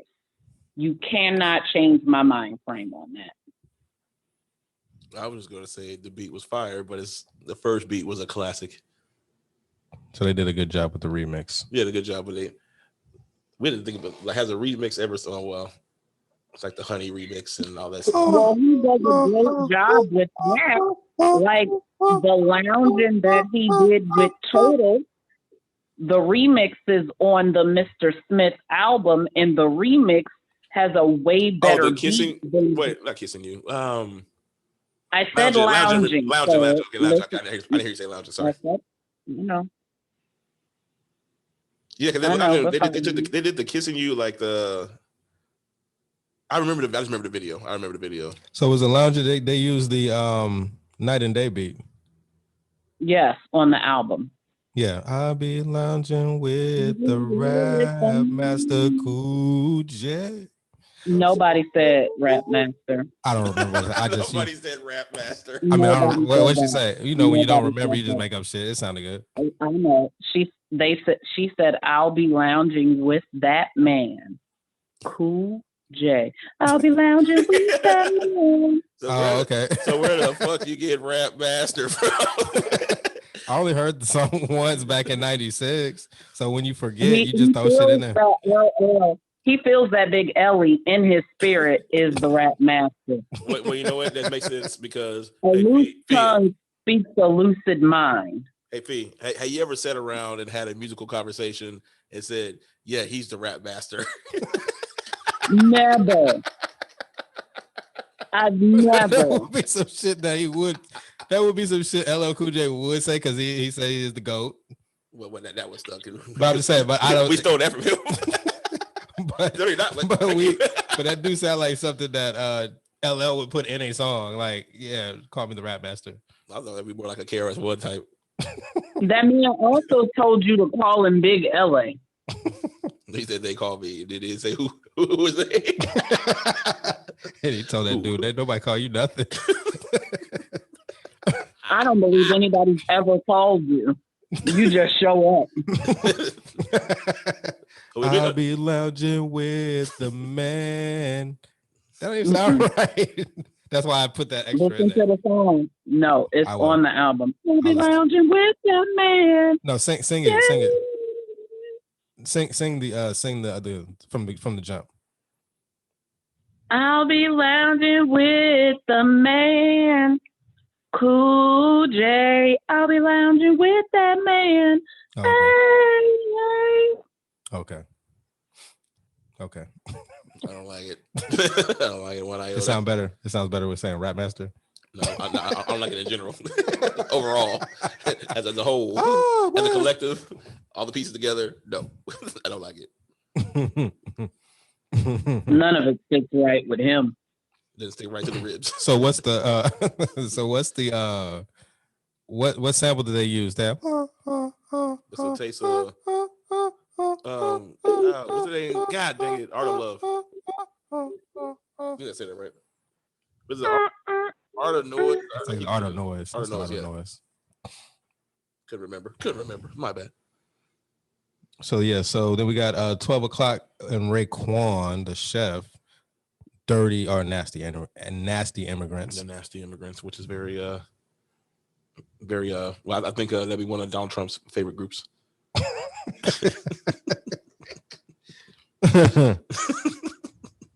Any thoughts on the song? It wasn't bad. Like he said something in that song too, made me think to that whole go back and listen to these old songs. He was like, my son's be making hits in 2006. So I was like, wonder who his son is. And did he make hits in 2006? I'm pretty sure he did not. You got to go do the research. Exactly. I don't want to. So I assume he did not. When you turn around and find out stuff was like Pharrell or some shit. What? You know, I mean, randomly how we be doing these shit that we'll bring something red like that and be like, oh shit, this son was goddamn like Metro Boomin or some shit. Like, what the fuck? Right. Like he like some East Coast nigga moved to Atlanta and his son has happened to me. Goddamn Metro Boomin and shit. Got you. We got to do the research on that. See if his prophecies were on. In fact, they came to fruition. So as we saw, Jay-Z was dead wrong with his. These rappers. These fucking rappers. Just talking just to be talking. Now, The Basement, goddamn Love You Down, taking Ready for the War. Lord. That was not the business. I've never understood the appreciation Player got. Like, I never understood why Static Major was on a Lollipop. The only song that I really appreciate by them is, of course, Cheers to You. Mm-hmm. But for me, they were singing on that song. That's why I say I don't understand what all this other stuff is. Like all this goofy, like I don't understand that. Like, how they do their vocal arrangements. I don't get it. But everybody be like, "Oh yeah, play with fire back in the day." No, they wasn't. They had one song. Cheers to you for giving me a chance. I will be there for your love. And the funny thing about that song too, going back to vocal arrangements, to this How day, many verses did you just mix together? that's what I'm saying. I don't be paying attention. I just know the harmonies. No, this song is very hard. Like I cannot catch all of the harmonies in that song. There's a weird note in there that I cannot figure out to this day. Because that's just how those weird vocal arrangements that they do. Are you talking about Cheers to You or this dumbass song? Both. Both of them. But Cheers to You was the song that I was trying to figure that shit out. So another classic song, Going to Ruin. So this album, so Love You Down, Pillow. What else? I think I ain't seen it. What was another remake on here? That got ruined. That was it. So ruined. So we can go ahead and wrap it up with that. Now, being that this is the finale for season 7, so with all of the soundtracks that we've ranked or spoken about throughout season 7. Where does this fall? Like we already so Above the Rim is number 1. Is Above the Rim number 1? Yeah. So it'll be Above the Rim, and I'm not putting this in order, but Above the Rim, New Jack City, and Juice. Those are the top three? Are those the top three? That was a good one. Out of the 12 that we've done. You might have to say. We keep forgetting about Black Panther like that. That one shit. Yeah. If we were basing it off of that, we do keep forgetting about Black Panther, but is Black Panther better than Juice? I might say because you fucking with Rock'em and goddamn Rakim, goddamn Big Daddy Kane, goddamn Tammy Terrell and fucking Teddy Riley, motherfucking Tammy Lucas. Oh, Tammy Terrell. I'm thinking about goddamn Marvin Gaye and shit. That's the second time you've been done that in a week. What else on that shit? Well, that was the top three. But you got a memory with that bullshit. You ain't really man. Yeah, that might lose just off of Future. They'll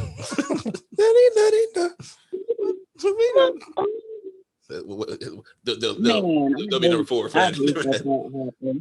So we'll give Juice the nod over. But we know that Bad Boys 3 will be number 12. So there's no debate. No. What was on that hoe? Nah. You just gotta wait to exhale out there. Nah, what was on Bad Boys 3? Waiting to exhale over Bad Boys. Yeah, but Wait to Exhale comes in at a whopping number 11. So but yeah, Bad Boys 3 was trash. So we just did that because we was gonna do 1 and 2, but I don't even remember what was on that soundtrack. Nothing. We just did it because it came out, and we was gonna do 1 and 2. Yeah, we did it for the culture, and it was right around the time it dropped. So it's like, hey, we can get some traffic just based off of. It wasn't none on there. Jaden was on there. I think Icon Living was on there. That was it. And there was like some other people. Like, who is this? Some nigga named 40 Watt. Oh yeah, that whack ass Money Fight song with City Girls. Yes. Oh yeah, this looks terrible. Yeah, I don't even think we even talked about this. Yeah, I think we did. Well, I listen to this shit. And I think it had goddamn Latin Flex on there. He had a song on there. Jay Bauman was on there, bitch. So hey, you want to tell them about a Latin nigga redoing Aaliyah's song? So yeah, I forgot. I should have screenshotted that shit. Goddamn, was it One in a Million? No, Are You That Somebody? Yeah, we goddamn. It was like, let me see. I think I got. Let me pull up my Shazam. But y'all continue to. I'll look it up because we still ain't got into the movie and shit. But yeah, so I would say this soundtrack would probably be like 7 or 8. Like it's not worse than Waiting to Exhale. It's not worse than. Wait, is this soundtrack better than Menace to Society? No. What was on Menace to Society? Straight up Menace. A straight up Menace. Part-Time Lover. That's what. Goddamn me. H-Time. Part-Time Lover. My favorite. Was it All Over a Hoe on that? All Over a Hoe was on there, and we know how you cape for that shit. Great material. I'm not saying anything that sounds wrong. That's not in my heart. Not in my soul. You got Unconditional Love. Okay, High Five. I would climb the highest peak. Remember, yeah, Packing the Gun by Hand Pace. Wait, what was the Top of the World song with Dwayne Wiggins producing this shit? Oh, hell yeah. Yeah, they gonna say, what's that boy name? Oh, Kenya Groove. Kenya Groove, but Kenya? Yeah, see, we stepped on the Business Society soundtrack, see? Wait, hold on. Damn, top of the... Sing it again. Top of the world. Okay, because Player had a song called Top of the World, too. Yeah. That's why I got mixed up. I was like, wait, hold on, nigga. Sing that shit again. But yeah, All Over a Hoe, of course. Only the Strong Survive, Too Short. Gorillas Ain't Gangsters by the Lynch Mob.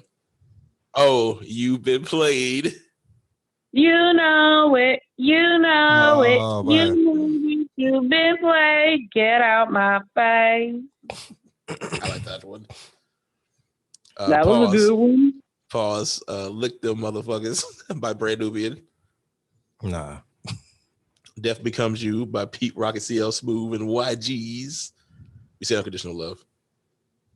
P Is Still Free, Boogie Down. That's that goddamn Chris One, man. Stop What Looking the at crack Me. cause money. Stop Looking at Me by the Cutthroats. And then you got the I got a pocket full of stones. UGK, man. And Trigger Got No Heart, Spice One. Okay. Can't Fuck With a Nigga by DJ Quick, JFN, and KK. Okay. So yes, you got to run down these songs so you can remember, because like I said, a lot of people like on the Don't Take It Personal group, they'll just like, oh wait, look, say, oh boy, because they just know the shoot and they know the hit. Yeah, they know the They hits, know the hit. But yeah, when you actually go sit down and actually listen, you like, oh damn, I forgot about that song. Oh damn, I forgot about that song. I didn't know that song was even on the goddamn soundtrack. So yeah, so of course, so top three still Above the Rim, Juice, New Jack City. New Jack City. Yes. And Waiting to Exhale, Bad Boys 3. What would be another bottom low soundtrack? tier?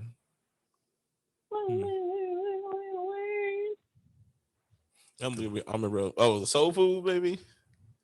It got yes. Yeah. Because there's got to be more than Girl, I Care About You. It might be Soul Food. Oh, and We're Not Making Love by Drew Hill. And it had Mama, you know, got Mama. It got Mama on there. But that was toward the bottom though. It might be like number 8, number 7, number 8, number 9. Mama. Let me go off because we did so many shows for this goddamn season. Mama. So season 7, boy. Let me just go through the schedule. So of course, Jason Lyric, Brother. Where does that fall? Oh, I'm About It. I'm About It. Ooh, that's still bottom tier too. Wait, what? It's bottom to mid. It's not top tier. That's mid tier. It's bottom to mid. It's not top tier. Cause we got some heavy hitters on here, so it's not like it's just like, oh yeah, that one's trash. Yeah, it had to be like Soul Food, I'm About It. We already know Bad Boys 3 and goddamn Shoop them gone. Shoot them. So yeah, Shoot them. Yeah, it would have to be I'm About It. Yeah, because that's bottom to mid level. It's like lockdown's not on there, and Mac just came home. The nerve of y'all. Nigga is Nigga, don't talk about the nerve of me. Nigga, talk about the nerve of P. Mac just came home. Okay, we'll put that nigga on your flyer then. Put some money in your boy's pocket. Don't worry about me. He probably don't want to be out right now. He want to chill, play catch up, sit down for a minute. Talk that shit. You don't know. And then don't even own About It motherfucking soundtrack. Hey, meal ticket still on there. Gotta get a meal ticket. Don't fuck around, still on there. Fast niggas got me trapped in the street game before we die. And I'm tired of that song. Why? Classic. Is that fucking with High Five, nigga? Is that fucking with Unconditional Love, nigga? Yeah, push this out of you. You would put that me up. Nigga said pushing aside of you is fucking with Unconditional Love. Against that. Oh, you talking about being ex? That's what I just said. I'll be by your side. Got much love for my thug.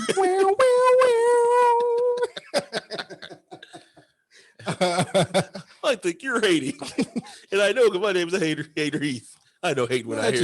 Now that you bring that up, that is a good soundtrack. We'll do that some other time because we lose the track of time. Hell yeah. We didn't get our shit together and get these in order. But anyway, we know that Above the Rim, New Jack City and Juice the top 3, and motherfucking Shoot Them and goddamn Bad Boys 3 is at the last 2. So everything else is that shit is killing me. Shooting them. All right, so we can get into the movie finally. We 2 hours in. Yeah, I was in the ring like I'm talking shit. We got a lot to say about the soundtrack, memories. So let's go ahead and get into the movie. We ain't got too much to say in regards to it because we're not breaking it scene by scene. So, is this classic Eddie Murphy? Classic Eddie Murphy. So, are we okay? When you sit and analyze it and sit down and look at it, like, okay, yeah, this is one of the top ones, top grossing. A lot of people know it. It's well known. Off of that, yes. But when you sit down and actually look, you know how we do on the MEME podcast. Like we sit down and actually look at the movie, and we have a lot of questions. So that's what I was about to ask. Are we talking about from a world perspective or a meme? From a meme perspective. Hell no. This movie, to me, ever since I was 12 years old, when I watched this movie when I was a kid, I never found it to be that funny. There's little moments. I put this. I found it funnier, and even to the day, quote the scene from Vampire in Brooklyn with Preacher Paulie and shit. I will do that scene before I did anything on the Professor and find it funny. Correct. Of course, Coming to America, Coming to America is like top tier funny, top tier Eddie. So it's not like I'm hating on Eddie. I never found Eddie funny. Like Coming to America was fucking funny. Not part 2. Yeah, no, not Coming the first to one. America. I'm talking about Coming to America. Is that bad? I said it. Is it Coming to America? So there, to me, is a benchmark, and to me, this movie was marketed as like on that level, but it wasn't on that level. It was like slapstick, easy hanging fruit comedy. Gotcha. So Fizzus, talk to us about Edie's acting. It was very over the top. It was over the top to the point of being excessive. Mm-hmm. It was excessive to the point of being annoying. I did not enjoy this movie. When we were watching it, I told you I laughed twice. And that was because I was finding bloopers. Like Dave Chappelle's hair, how it went from being wild to being in the shape of a box to being back wild. Right. Which is now the hairstyle the kids wear today. Funny enough. Prophecy. So I was the sideboard streets.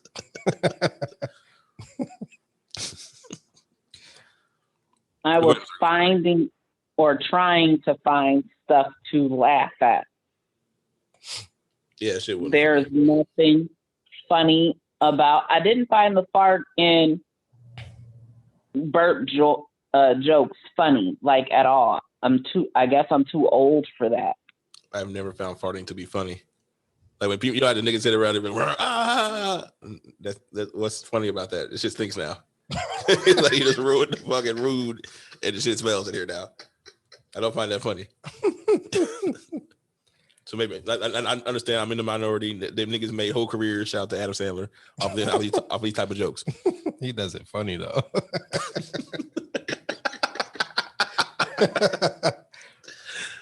Okay, but yeah, like it was like this type of joking to the niggas that are good at it. Yeah, it's like for would example, this be like him trying to do a Billy Madison? I was actually about to go into that. That was his version of Billy Madison. Ooh, damn, okay. I can't have a singular thought. My bad, homie, go ahead. No, you can go ahead. I was just saying, like, I was actually about to segue because you had said what you said in regards to his acting, and then it brought something to my mind. Then Christ started talking, and then you brought up the Billy Madison. But I was going to take it to elsewhere, but you can go ahead. Like, is he trying to pander to that audience that loves Adam Sandler and the Billy Madison type of comedy, he might be. Because it was Billy Madison, that's just 96, right? Yeah. 95, 96, yeah. Yeah, because I was also or was thinking Happy about Gilmore 96 or Happy Gilmore 97, 98. They pretty much followed. No, because goddamn Big Daddy shit was like 97. So it was earlier, like 93, 94. Nigga, Waterboy was like 98, 99. Mm-hmm. So Billy Madison had like 94, 95. Well, also to add in there, so you have the Billy Madisons, you got the Happy Gilmores, you have the Wayne's World type shit, then you got like Ace Ventura, which is around that literally pretty much in that pocket.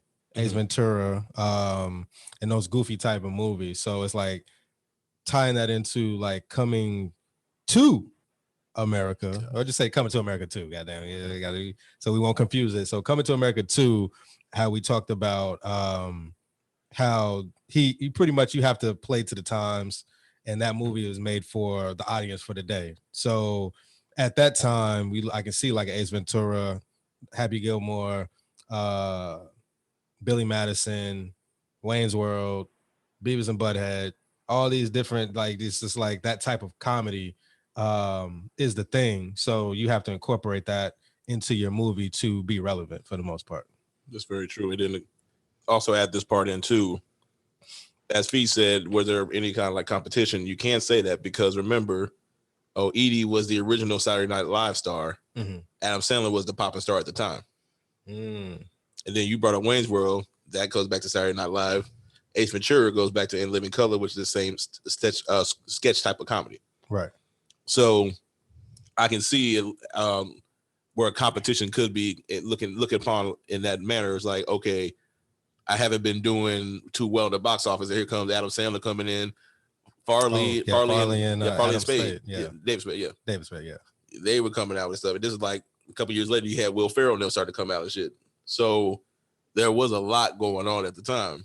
Mm-hmm. And so I guess Eddie had to come back in there with this type of, and plus he kept saying in the Oprah special how he was trained like to do multiple characters. So that's why it was like a comfort zone for him to get back into that.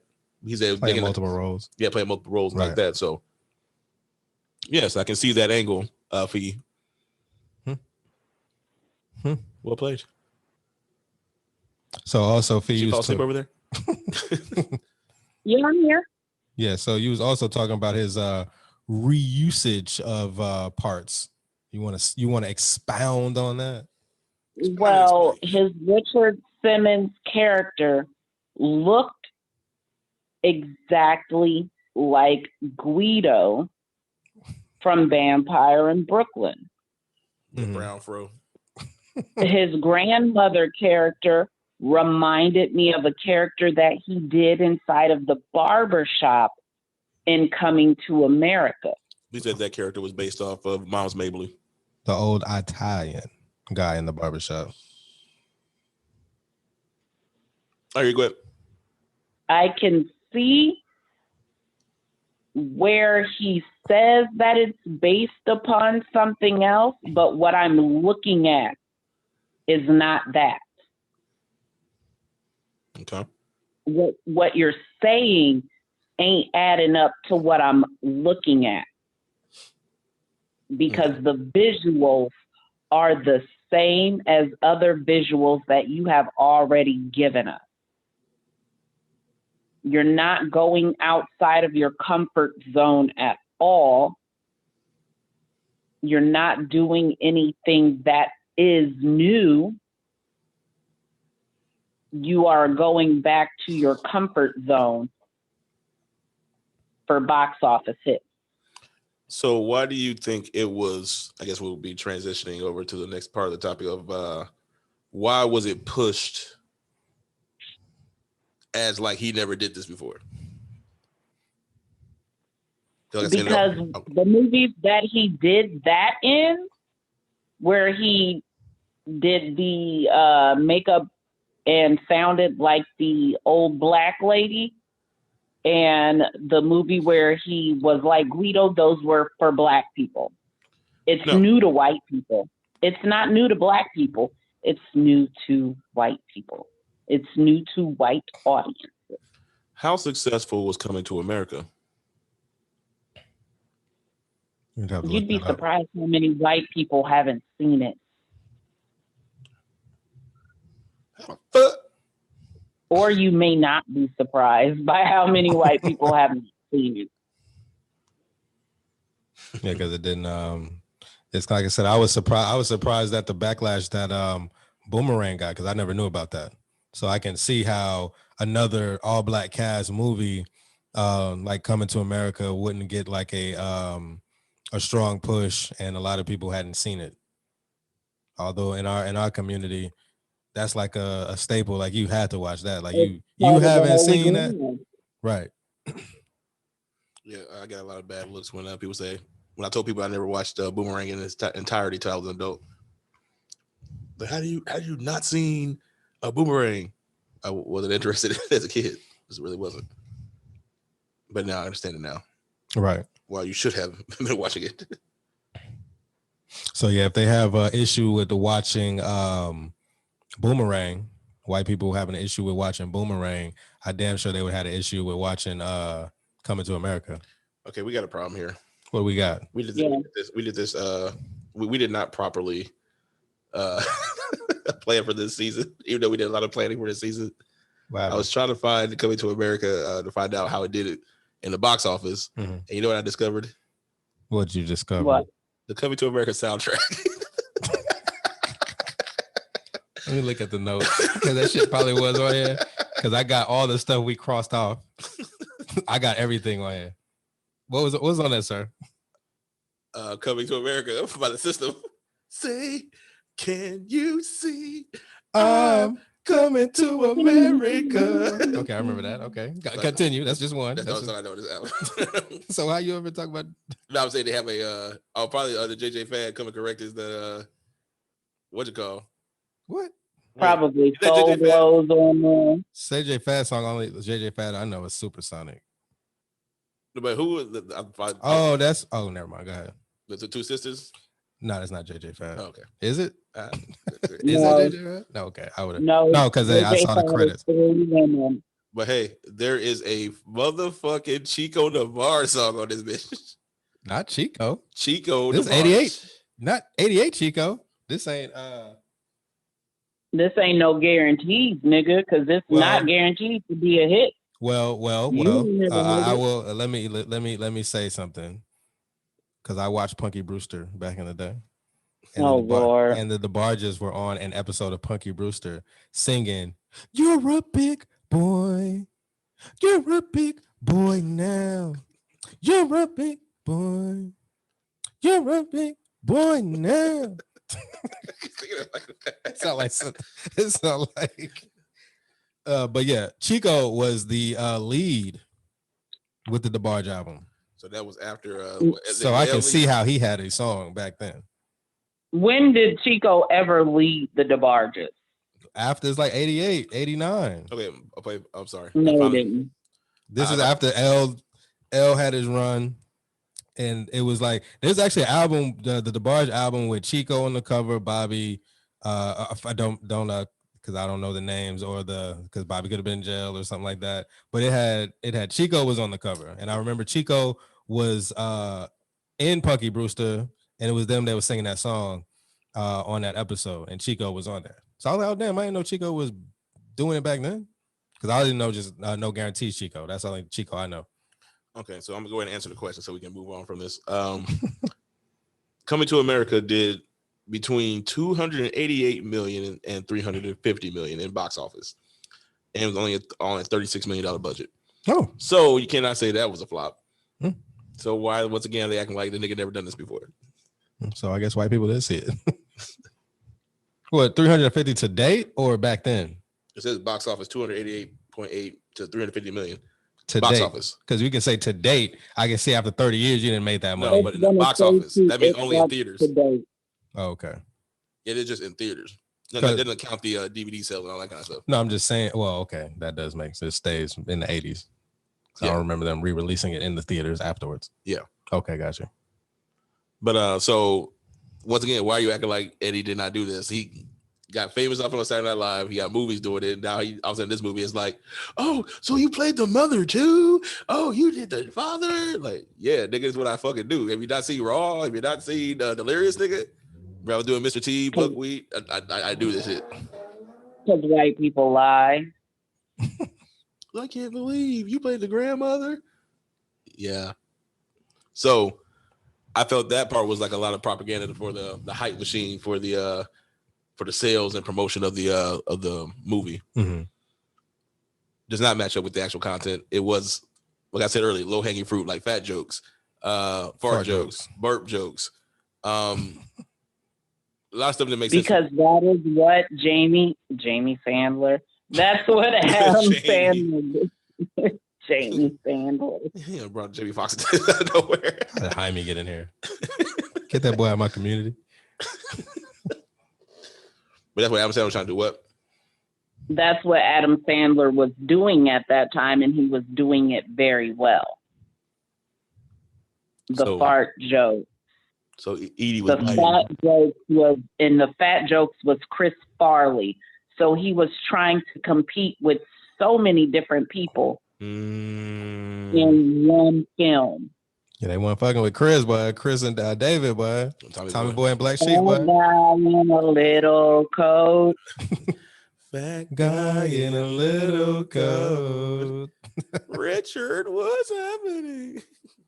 But yes, now that made that more prevalent. I didn't think about the whole that they were battling off that. So it was a whole bunch of, and plus the writers of the movie all came from Saturday Night Live too. So yeah, totally see it now. Now, is this after David Spade took that dig at Eddie? Because that's what caused the battle between Eddie and the creator of Saturday Night Live. That's why you didn't see him on, because David Spade did make a joke towards Eddie on one of the Saturday Night Lives, and that's what caused the split between Eddie and Saturday Night Live. And then I can see that playing in like the battle between like, hey, you guys is doing all these movies, I can do one better, just to show you, like, and I can do it by myself. I would agree with that, but then you go into the backstory of the movie where he had to audition to do all that stuff. Who? Eddie. To do all what? Are you talking about all the parts? Saturday Night Live? No, to do all the parts for Nutty Professor. Oh, it was just like, they didn't just give it to him? He had to audition for that shit? Yeah. The fuck? You didn't know that shit? Nah. That was the major, that's one of the major controversies, because it was like, so they didn't have to audition to be Chris Farley. No, you're talking about the family, like the whole dinner. I'm talking about in the Nutty Professor. He had to audition all the parts. He had to audition to play fat people like Chris Farley. Oh, okay. Yeah, so they wanted to like cast people to play his family, but he was like, no, I can do all the parts. And then they're like, no, we're just gonna do it. So he had to actually make like all the gag reels that you see, like of them improvising all that. He had to do like a tape on each one of them and submit it as like an audition instead of in the midst of them auditioning for the parts. Why you ain't bring that up at MEME-mories, bud? Facts and backstories, bud. Oh yeah, that's cool. It don't matter. I jumped on the whole Nicole being in the audience, because that was a part of the Oprah thing too. We talked about he had to audition him, but I already knew about that because he had lost so much standing with the Vampire in Brooklyn, Beverly Hills Cop 3, and all that stuff. So he not Eddie like Coming to America, Top tier Eddie, yeah. So he come back there like, nah, we're gonna do whatever you say. You already lost money with you and shit. So yes, he had to audition and just to be able to do a lot parts. of auditioning right there. That's 1, 2. So you got the mother, the father, the grandmother, the brother, and the brother. So just 4 parts. That's it, 4 parts. Yeah. Oh, okay. Which turned into the Clumps, Nutty Professor 2. Yeah. So he did well. That was so stupid. I don't even remember it. Yeah, I don't remember shit from that movie. Damn. Well, you guys are lucky. Doesn't matter what your friend do you. So anything else about the movie? So the movie itself. So we talk about the fat jokes, the fart jokes. You mentioned the sexual innuendos. Yeah, especially with the hamsters and all that shit. If I said the hamster shit, I keep bringing up the Snicker bars. Because if you watch how he was gripping it, nobody grabs a Snicker like this. with their full hand. Hell yeah, he did that like 3 times. Well, no, twice. He did it twice. Let me not exaggerate. 2 to 3 is not exaggerating. It's like he did about 20, 30 times. That's exaggerating. But two times confirmed. Even when he met Jada, what was he doing? He was bent over after eating the chocolate bar. Subliminals. Exactly. Talk about the hamster in the poster. In the poster. Hamster in the sandwich. Hamster in the chick's mouth. Like gag that little. Like, but it's kind of like banana in a tailpipe. Exactly. Like about from banana in a tailpipe. So okay, so you got that. So Jada, what do you got to say about that, Fee? Yeah, tell them how you ruined their childhood the way you ruined mine. Go ahead. That wig was horrendous. And then they took that wig and recut it and reused it for Woo. Never saw Woo. I do remember the poster of Woo. It is the exact same hairstyle. So was she filming Woo at the same time? No, probably like 2 years later. Because she did Demon Night after that. Okay, so Woo was like 98. It was like it was like 97, 98. Oh yes, I get like 97, 98. That's my guess. But yeah, the wig, the color of the wig. 98. Yeah, it was 98. Wait, Demon Night was 95. But anyway, yeah, the wig color wasn't rocking. I don't know what they were doing with the makeup, or I don't know if it was the HD. The HD basically magnified it, but it wasn't looking right. It was not looking right at all. So with the plot, so I watched the 1963 Nutty Professor, the original, with Jerry Lewis, and I wanted to see like the difference between the two. And I guess we'll get into this in regards to the third segment. But I just wanted to see like the comparison and the how what they take from the original and what they improved upon. Now the only difference is like for the most part, just talking about the core of the movies, the 1963 version, it was a nerdy professor who transforms into buddy love. Then of course with the Nutty Professor with Eddie, it's a heavy set brother transforming into buddy love. So with and they pretty much have the same scenes for the most part. They follow the same path in regards to how they play out. So going to the black Nutty Professor. So with the movie, how do y'all feel in regards to how it played out? Did it was it a good storyline? Was there any gaps? Was it too fast? It was too fast. Again, I keep saying this and I absolutely mean it. Niggas be having the worst weeks ever. All of this happened in the frame of a week. Boys in the Hood, couple days. Minister Society, Higher Learning, Vampire in Brooklyn. Gone. You get killed. You get killed in a week span, but all of this shit be happening. And niggas be having the hardest week ever. He learned how to jog 552 stairs in a matter of 24 hours. Yeah, and able to complete a aerobics a workout. But you running upstairs that Rocky ran up. And learn all the moves to the aerobic workout in 2 days. and also a jump rope like a professional boxer. Yeah, he was jump rope like Floyd Mayweather, boy. Goddamn, boy. And also hitting the bag like I put this. I recently went and tried to hit the speed bag. It ain't no weak to get that down. You gotta put the work in on that one. The way he was doing it, he was looking at it. He was like, yeah, doing all that. Like that's years. The skill. Was it Groundhog Day? You didn't did this before, boy. So he ran up the steps. Rocky ran up. It took Rocky 3 months to get up to those steps. Full speed. Yeah, he was determined. The seasons changed while Rocky was training. Exactly. First it was cold. He got a little worried about shit. So it was a matter of 6 months. Get up them stairs, full speed, full throttle. Phil to get warm that fast. And Rocky weighed half as much as he did. Mm-hmm. And he been training. So win. So that's unrealistic. Well, let me give the brother some let me give the brother some the benefit of the doubt, because goddamn Apollo Creed smoked goddamn Rocky on that beach. So it's the black jeans, boy. We don't need that much time. We don't need that much time to get ready. I would also like to say that there was pussy involved, and the nigga do anything. The nigga risked his heart. The nigga really should have collapsed and passed away. Because how can I stand the pressure? Nigga, you have not drawn in your whole life. They just run up the 8,000 steps. He could have stroked out on the step, like, trying to stroke her. Stroked out in the bed. You didn't even get up that morning. Bullshitting.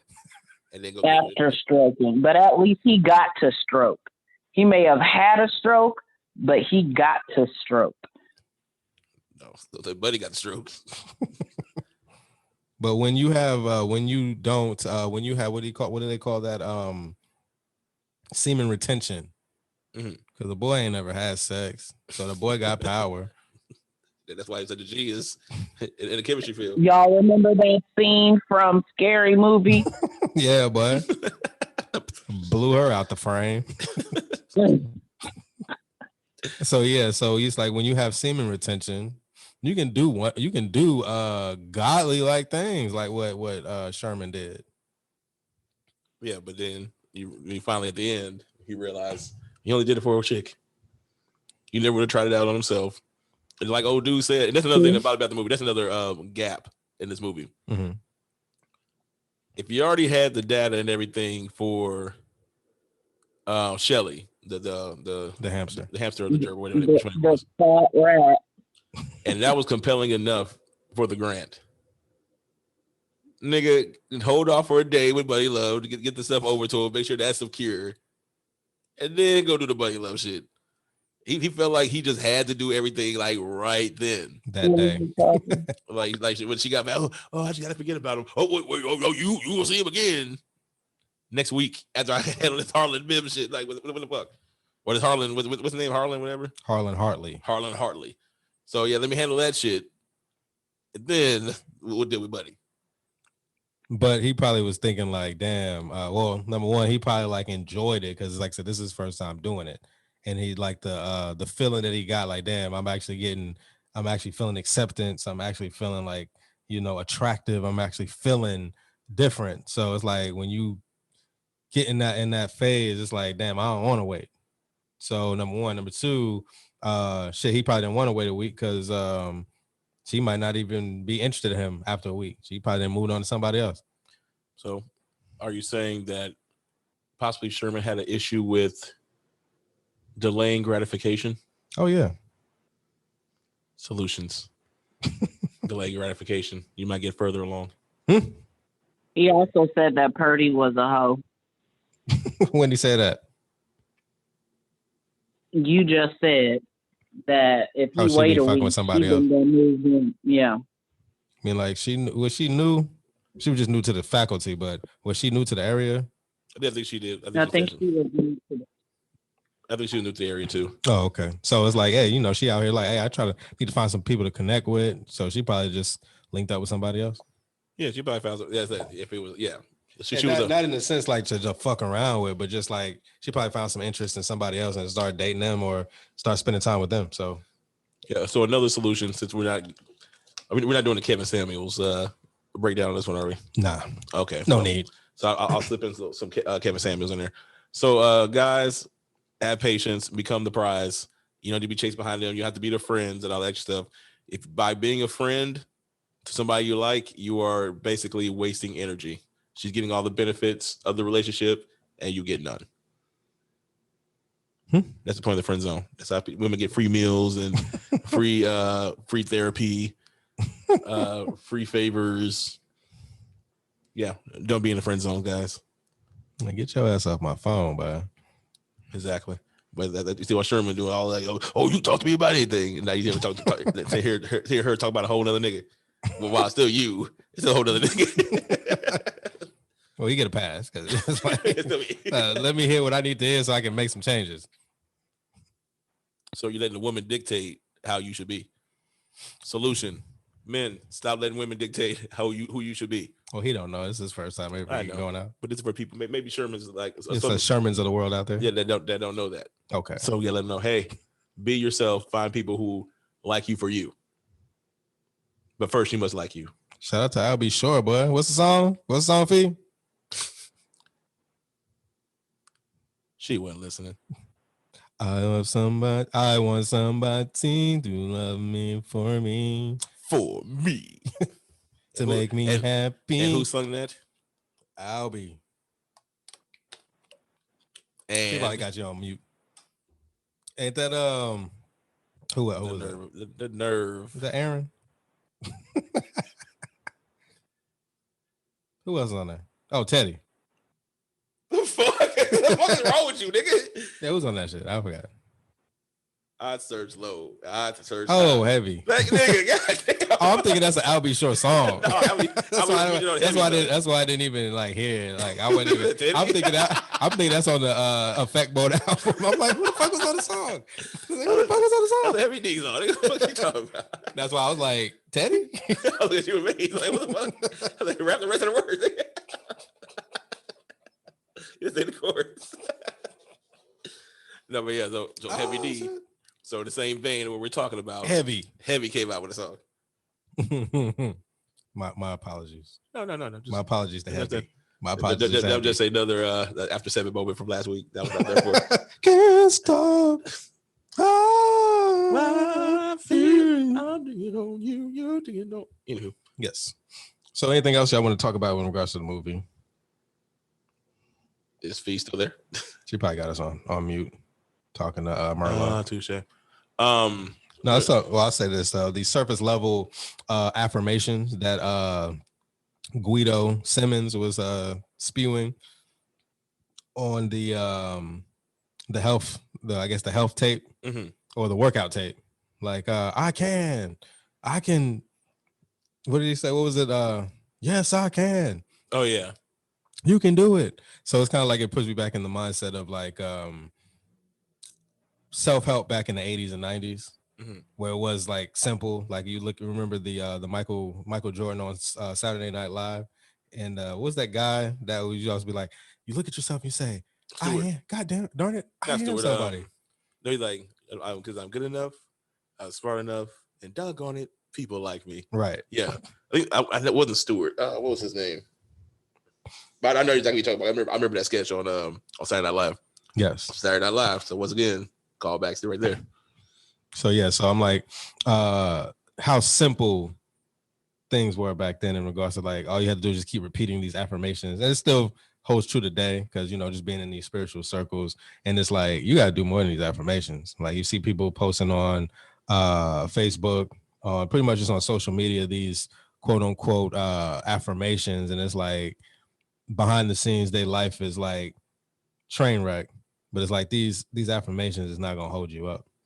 You got to put in the work. The purpose of the affirmation is to help you keep you in the right mind frame while you change your foundation. Right. But people just get stuck on affirmations. Yeah. But they don't put in the work. Like I said, the affirmation is not going to hold you up. It might help to do some programming in the subconscious mind. But if the actions don't match up with the wording, don't matter. You cancel it out. Well, if I may I bring in a point that we're going to, I guess, bring in later, but bring it in right now to tie in what you're talking about. Mm-hmm. What I'm seeing a lot of is, let's make a movie about this fat guy. We're gonna make fun of him. We're gonna build the emotional characteristics that make you feel sorry for him. Mm-hmm. We're still gonna laugh at him. But then you turn around and say, "Oh, that guy has to have confidence." But then in the midst of the movie, you make fun of ways people find their confidence. Mm-hmm. So going back to one of my problems with this movie is there wasn't really a solution. It was kind of like, oh, Well, no, actually, we broke it down a certain way to where it's about the willpower, the symbolism of willpower in that scene. Mm-hmm. And that's what that's supposed to symbolize, and that's how you build confidence. Right. So that was the overall solution, Mm-hmm. or the shown solution. Subliminal. Well, it was shown subliminally, but it wasn't like you gotta have willpower. It was subliminal. Like you had to know, you had to read between the lines and catch it. That's what it did. And if you did not know that, that's what that was symbolizing. The fight between Buddy Love and Sherman over that last little vow was a visualization. That's what I look for, visualization of willpower. Mm-hmm. However, as I said, that willpower, that type of willpower don't come out until your life is on the line. Because if he drank that serum, there would have been no more Sherman. So the willpower only came out when his life was on the line. So so that of course changed my question, makes it more interesting. So are we saying that it takes fat people to have near-death experiences before they change? No, it's just life. That's life. Everybody. Not just that, but that plays into what my point was earlier when you brought this up. Your willpower is different when it comes when you're doing something for yourself and not for other people. How so? He had a will to live for himself, not a will to stop Buddy from drinking the thing because it was for Jada or for Harlan Hartley. He had a willpower to live for himself. He wanted his life, whether it was Buddy or Sherman. He wanted his life for Sherman. And to double back to what you were saying, or to add to, it's not just a thing for big people. It's more so like life. Like if your life is on the line, like, oh, somebody just got diagnosed with cancer. Somebody didn't got diagnosed with this type of disease, or they had somebody close to them pass away, or they were in a near-death experience situation, like brothers, sisters overseas fighting in wars and coming back with missing limbs and things like that. Like their whole perspective changes and like, hey, I want to live. I want to do right. And if it's more so like you're going to die, you see people start making shifts in their life. Like, oh, I'm gonna start eating healthy. I'm gonna start running. I'm gonna start doing this because your life is on the line. You mean like Mad Dog? Oh, he didn't change. Like, that works. He was about to lose Gloria. That's why he started wilding. But that goes into what Fee is talking about. He lost his leg in the war. But he didn't change. It was just like, hey, now I'm even more sunken into the depression because I'm not the man that I used to be. I don't have that same confidence. So that didn't change him. It made him worse. War can play out either way. To where you see so much death that you want to live for yourself, or you see so much that it drives you crazy. So Mad Dog is the other half of that spectrum. But also, you don't have to just be on the verge of death for your willpower to kick in. Do you want to work hard for yourself for the rest of your life, or you want to work hard for somebody else the rest of your life? You're not going to put as much into working hard for somebody else as you will working for yourself. That's where I disagree. Well, that's a small percentage of people that'll do that. Now that does exist, but that's a small percentage of people that's gonna pull themselves up and be, self-starters like your boy Josh and Jason Lyric. He was a self-starter. And you see what happened with that. So you mean to tell me, as a bigger boned person, you have no will to make your life better for yourself. But if some woman comes along, you're going to want to get it together for her and expect your willpower or all of your energy and focus to be on getting it together for her rather than if you were doing it for yourself. Well, the example that I'm using would be, in this case, would be Sherman, because while, yes, he was already working on the the formula, so to speak, it took a woman for him to actually try it on himself. So, but even before that, before he even met Miss Purdy, he had the tapes. He had the shake. Now, when he had when he was at the dinner table the first time and eating like peas and small portions, was that before Miss Purdy or was that? That was after he met Miss Purdy, but before he asked her out on a date. Okay. But he was he already eating like small portions? He was eating those meals, but he also had the stash drawer with the Snickers and all that stuff in there. So the willpower was there. So it wasn't like he was just eating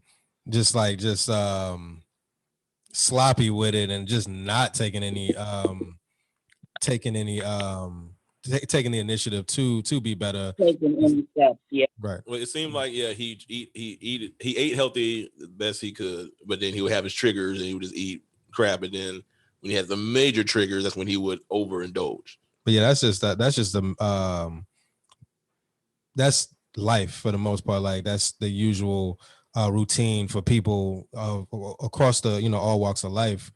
I was gonna say, like, you have to know how to use certain stimuluses. So I can use, like, if I understand how this game is played, or how this game is, I can utilize that stimulus. Like if I meet a woman, I could use that energy and say, okay, it's allowing me to give me some motivation, but I'm aware of it. I'm not just doing it for that person, but I'm just going to use this as a means to get back into shape. Because you can also look at it as this. I attracted this for that reason. So this is just a part of the attraction in regards to this is going to help me to get to the next level. Just like I can say, like with doing the MEME podcast, this came at a time where I was pretty much slumped in a slump in regards to doing Spaces to Place podcast. So this I can use because I'm drawing off the energy of Christ, you, Feezus, and then, Christ is wanting to start his own network and things like that. So it's like, it's allowing me to be involved and get back into creating mentally and using that energy to help build Spaces to Place, as well as give energy to A New Day, A New Bay, give energy, get back into the swing of things with the MEME podcast, and then also help Christ with building up his network. So it's just how do you identify with those stimuluses and how do you use them? Yes, I would say, because the point I was about to make was transmutation of energy. It never created nor destroyed, so you don't know how to redirect it. So totally agree with what you're saying, but I would say you are a trained metaphysicist who understands that aspect. Sherman, in this case, was a introvert who didn't really hang around people, probably knew everything about chemistry, but didn't really know like social cues, social things, stuff like that. So when you don't know that, and then you deal with the trauma that he's dealt with, why he didn't want to be around people. I read this article that's not going to bring up on the show, but we ain't got much time, so I'm not going to get into it too heavy. But it's talking about how certain people plan, like just the scene when they were in the at the comedy club the first time when the whole Reggie scene. Right. First thing I always know is like, why did they sit them there in the front? Yeah, in the very front, because obviously he would have trouble getting through the crowd. But the article brought that up too, how some certain obese people, or my fat people, like sometimes they will plan out. Sometimes they don't even go out because they'll say, okay, it's a lot of people, I don't want to be bumping into anybody, and I want my weight to be an issue. Like people really do think like that. So it's easy to say it from a perspective, oh yeah, you should change the energy, use that as your motivation, boom, boom, when people have done the opposite just to avoid any kind of contact. So there is no real incentive. Like Sherman would want to lose weight for himself, but he'll have it slip up or his triggers, he'll go back to eating wherever he wants to. Right. So by doing that, you can care about yourself, but you can get slightly smaller, slightly bigger, but you never do a total transformation. Right. But if your whole purpose is to stay away from people, that's perfectly fine until you find a woman and you want to be attractive for them. So I tell all that to say this. Was Sherman loving himself in the way he was doing it, or was he showing love for himself in the midst of the buddy love situation, like him expediting the process. You said, was he showing love for self in the process, or was he showing it beforehand? I think it was half before the process. It was more so, it was too many hangups. So that's what discouraged him from pushing it. And again, with the modern society, with the delayed gratification, instant gratification, want a formula or a pill or something or bypass surgery. Was it bypass surgery? Gastric bypass surgery. It's like you want to speed up the process, but you don't want to put the work in. So it's like he kept hitting brick walls because of the triggers. So it's like it was half and half. Like he'll do it, then he gets hung up and didn't know how to get over those humps. So in those cases, yeah, you do need somebody to assist you to get over those humps, because most of the time you're not going to be able to do it by yourself, trying to be independent. But then going through the buddy love, as he said at the end, like he thought that's what he wanted until he actually got it. And that speaks to a lot of other aspects of the growth process. With you say you want this, you get it, you don't want it no more. Like, damn, I didn't really want that. So it's just like he had a love for self, but he just needed assistance with getting over humps. And then when he finally saw it and sped up the process, it's like, hey, this is not what I wanted. Just love myself and just gonna, just love me for me. So that's not how it works in the real world.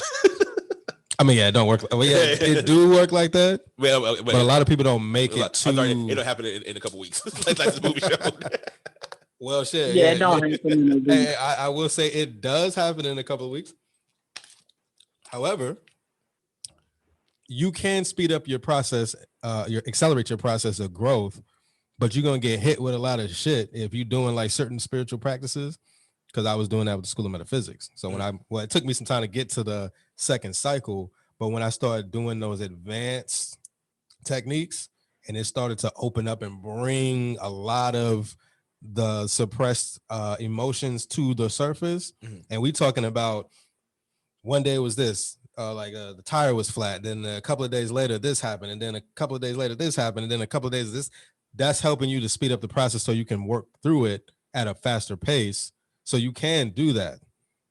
But if you're aware, then you can work through it. And yeah, you're going to get jammed up from, time to time. So that goes back to your mental stamina and your mental.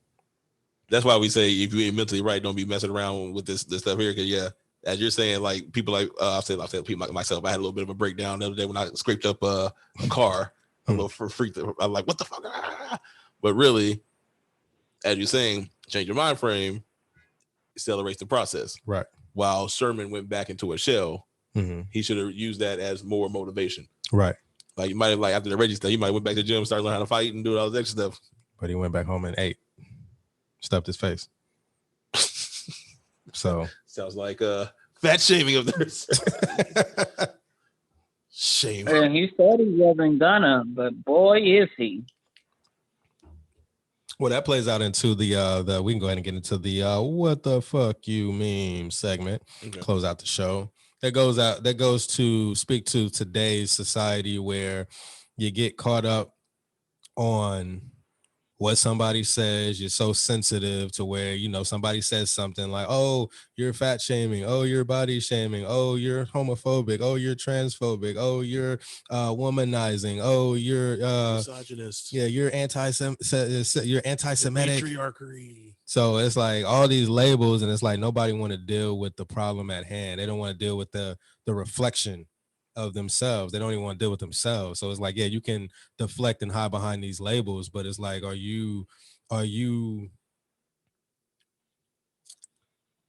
have the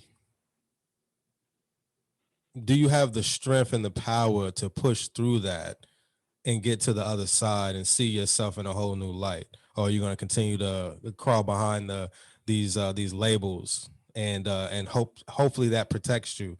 Like cancel culture is like you hiding behind things that you have not addressed personally in your own life, but you want to throw this celebrity under the bus and try to cancel out their career and stop their money from coming in.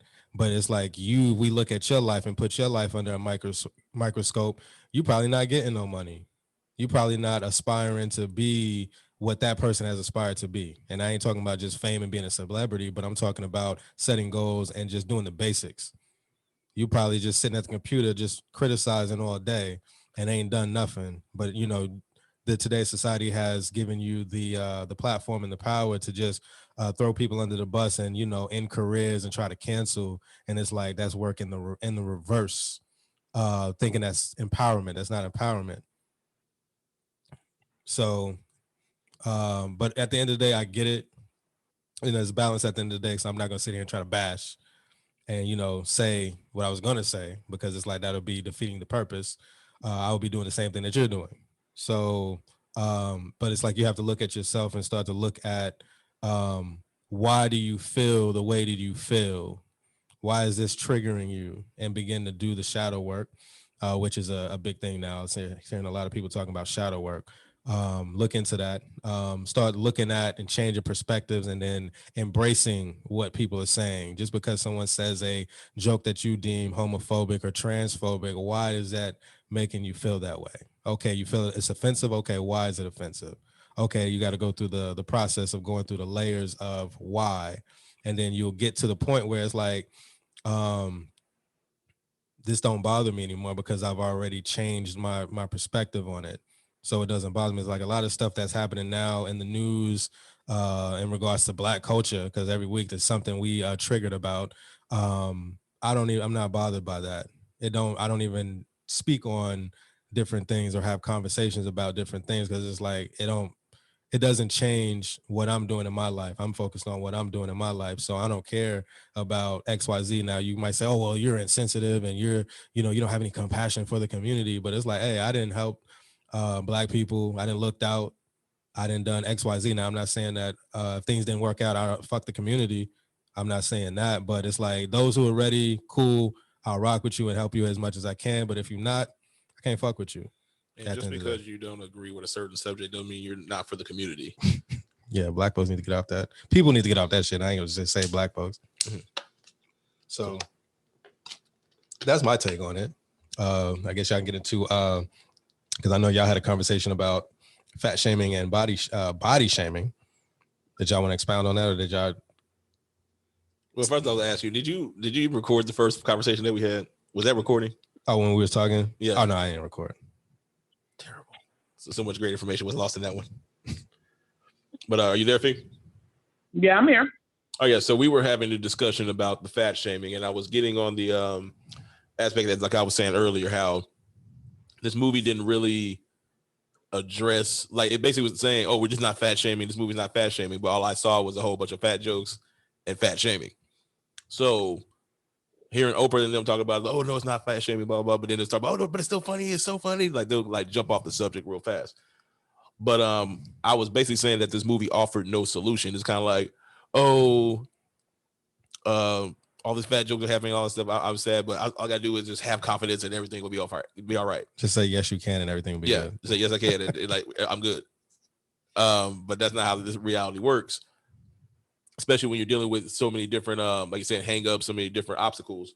Like to me, like that whole him and the Scream and like and the Reggie and the Dave Chappelle shit, that would be either a serious trigger. I feel like this. I often ask myself, like, what have you got put in that situation? What would you have done? Who, me? No, I said me. Oh, but you talking to yourself? No, I was talking to myself. Yes, but I'm gonna ask you, what would you have done? Oh, I know how to roast. So you got your buddy Love on. Oh, even if somebody got the best of me, it's all jokes. I mean, like somebody called me fat at the job like a month ago. It was a dude, and it was like he was doing it in front of the two sisters from the lady. Yeah, he was doing it in front of the two sisters that worked there, and he was trying to, he was like, yeah, let me take y'all out, da da da. So it's like I got it. So I'm like, I ain't getting mad. Because he was like, yeah, Michael in his tight ass shirt. Oh, dirty back of ass. Not even involved in this shit. But I was just like, hey, what it is, what it is. So I want his name. Say what? I want his name. So first of all, I want to shake his hand.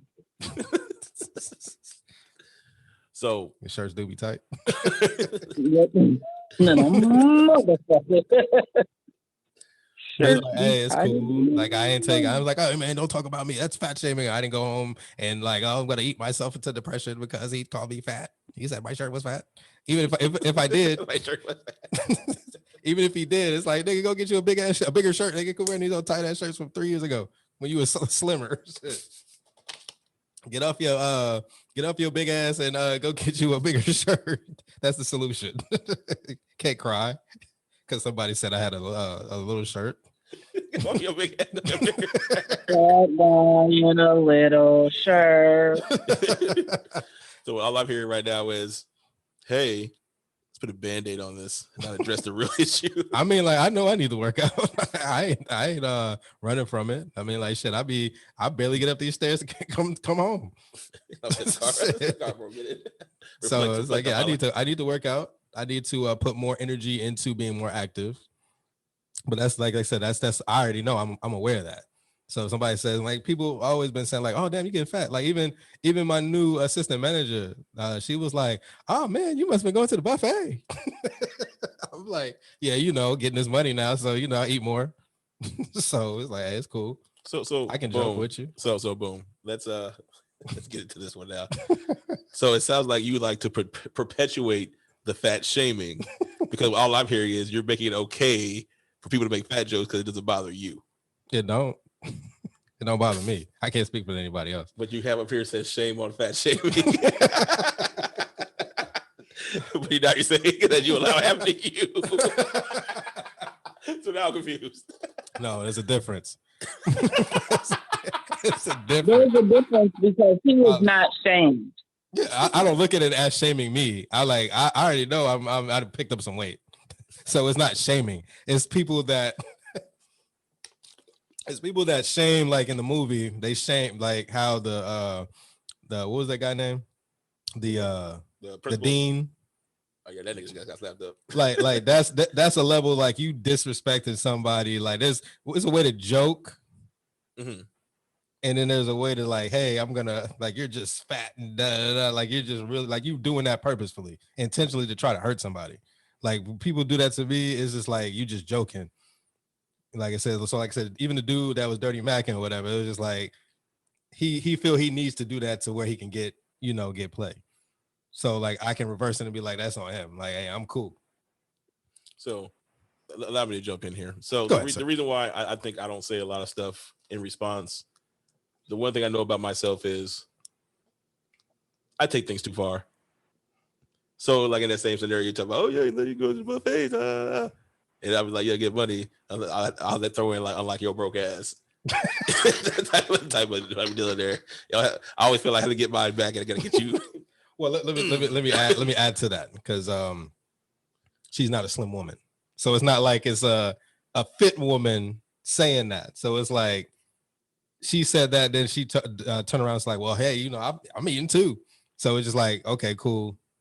I ain't hurt by that. Even if it wasn't. You want to know if y'all can eat together. So going back to what I was saying, so to me, okay, so fat shaming is fat shaming. Just like we were talking about body shaming on Fee's side, it's not really about how the person who says it, whatever their intention is, what their intention is, how the person receives it is what I'm talking about. Mm-hmm. Like I said, if I was saying earlier, not people have the wherewithal to know about the metaphysical studies on what this means, and can get around stuff. Some people just in their feelings and just, like they said this. So I don't want to say I speak from that perspective, but I do in that case, keep in mind, like a lot of people don't have like the research and the knowledge that we have, especially when it comes like to the mind and all that kind of stuff. Right. So that's why when I watch these movies, it makes me feel a certain type of way. It's like, so what is the actual agenda? So I said, I can't look at the Oprah thing. It's like, oh, this is not fat shaming. This is not fat shaming, but I know what I'm seeing. But this is the same show that said that Waiting to Exhale wasn't degrading men. It wasn't disrespecting men. So I can't take what you say at face. I mean, I can't take what you say and be like, oh, okay, what they're saying is facts. So Oprah be lying and women be shopping. Hashtags. Both of those are true statements. Oprah, Harpo be lying, and women do be shopping. So once again, men, don't listen to women. Be yourself. Find the right people around you that fuck with your energy. They don't fuck with your energy. Get the fuck around them. That's all it is. At the end of the day, that's all it is. Hit it. Yeah. So No, that's wrong. It does not take two to make things all right. You can do it by yourself. Can you? Well, some people cannot. But certain things you can't do by yourself. Did Sherman do it by himself? No, he did not. Yes, he did. No, he didn't. Who helped him? Buddy? That was a group. That was a group effort to Purdy help him. No. I'm talking about, but at the end of the day, who had to do the work? Him. Right. He had to go to the gym. He had to fight Buddy Love, which is still him. So it always will have to be you. So fuck all the outside. Those are our byproducts and either positive or negative influences. But at the end of the day, it has to be you. So Miss Purdy never even stepped in the building. He was still been on the couch. He wouldn't even took the serum. No, that's why I'm asking. If I asked you earlier, what did he love himself enough if he was already working on the process, but maybe he wasn't going to the gym because he was using his focus on wherever his research was. But it goes to what I was saying with you need somebody to get over certain obstacles. That's why I say. So boom. I'm sorry. Let me expound on my point because I think my question never gets answered. I'm not making my whole point. Mm-hmm.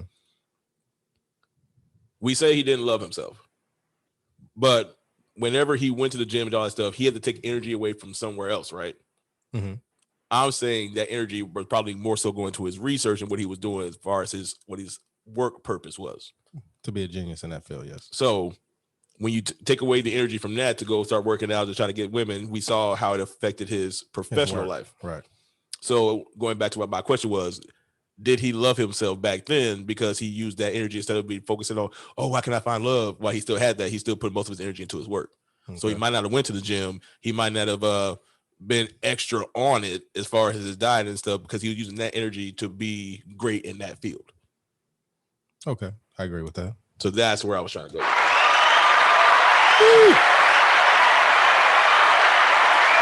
But watch me kill my own point because I do this all the time. Energy is infinite, so you can just pull some more energy. You gotta learn how to use more of your mind, bud. Exactly. Use more of your mind. That's what they were teaching at School of Metaphysics. Like, damn, how am I supposed to? I got kids. I gotta do this. I gotta hey, use what we've been teaching you. Which goes back to what you were saying, the energy transmutation, moving it around and using it accordingly. Because my teacher was the director. He was a goddamn teacher. He was a student. He was he worked 2 jobs and he took care of the school. He lived at the school. He made sure the grass got cut, made sure bills got paid. And he was going to Missouri every twice a month to help out with functions, going to meetings as a director. So he was doing all that. And we was like, damn, how you?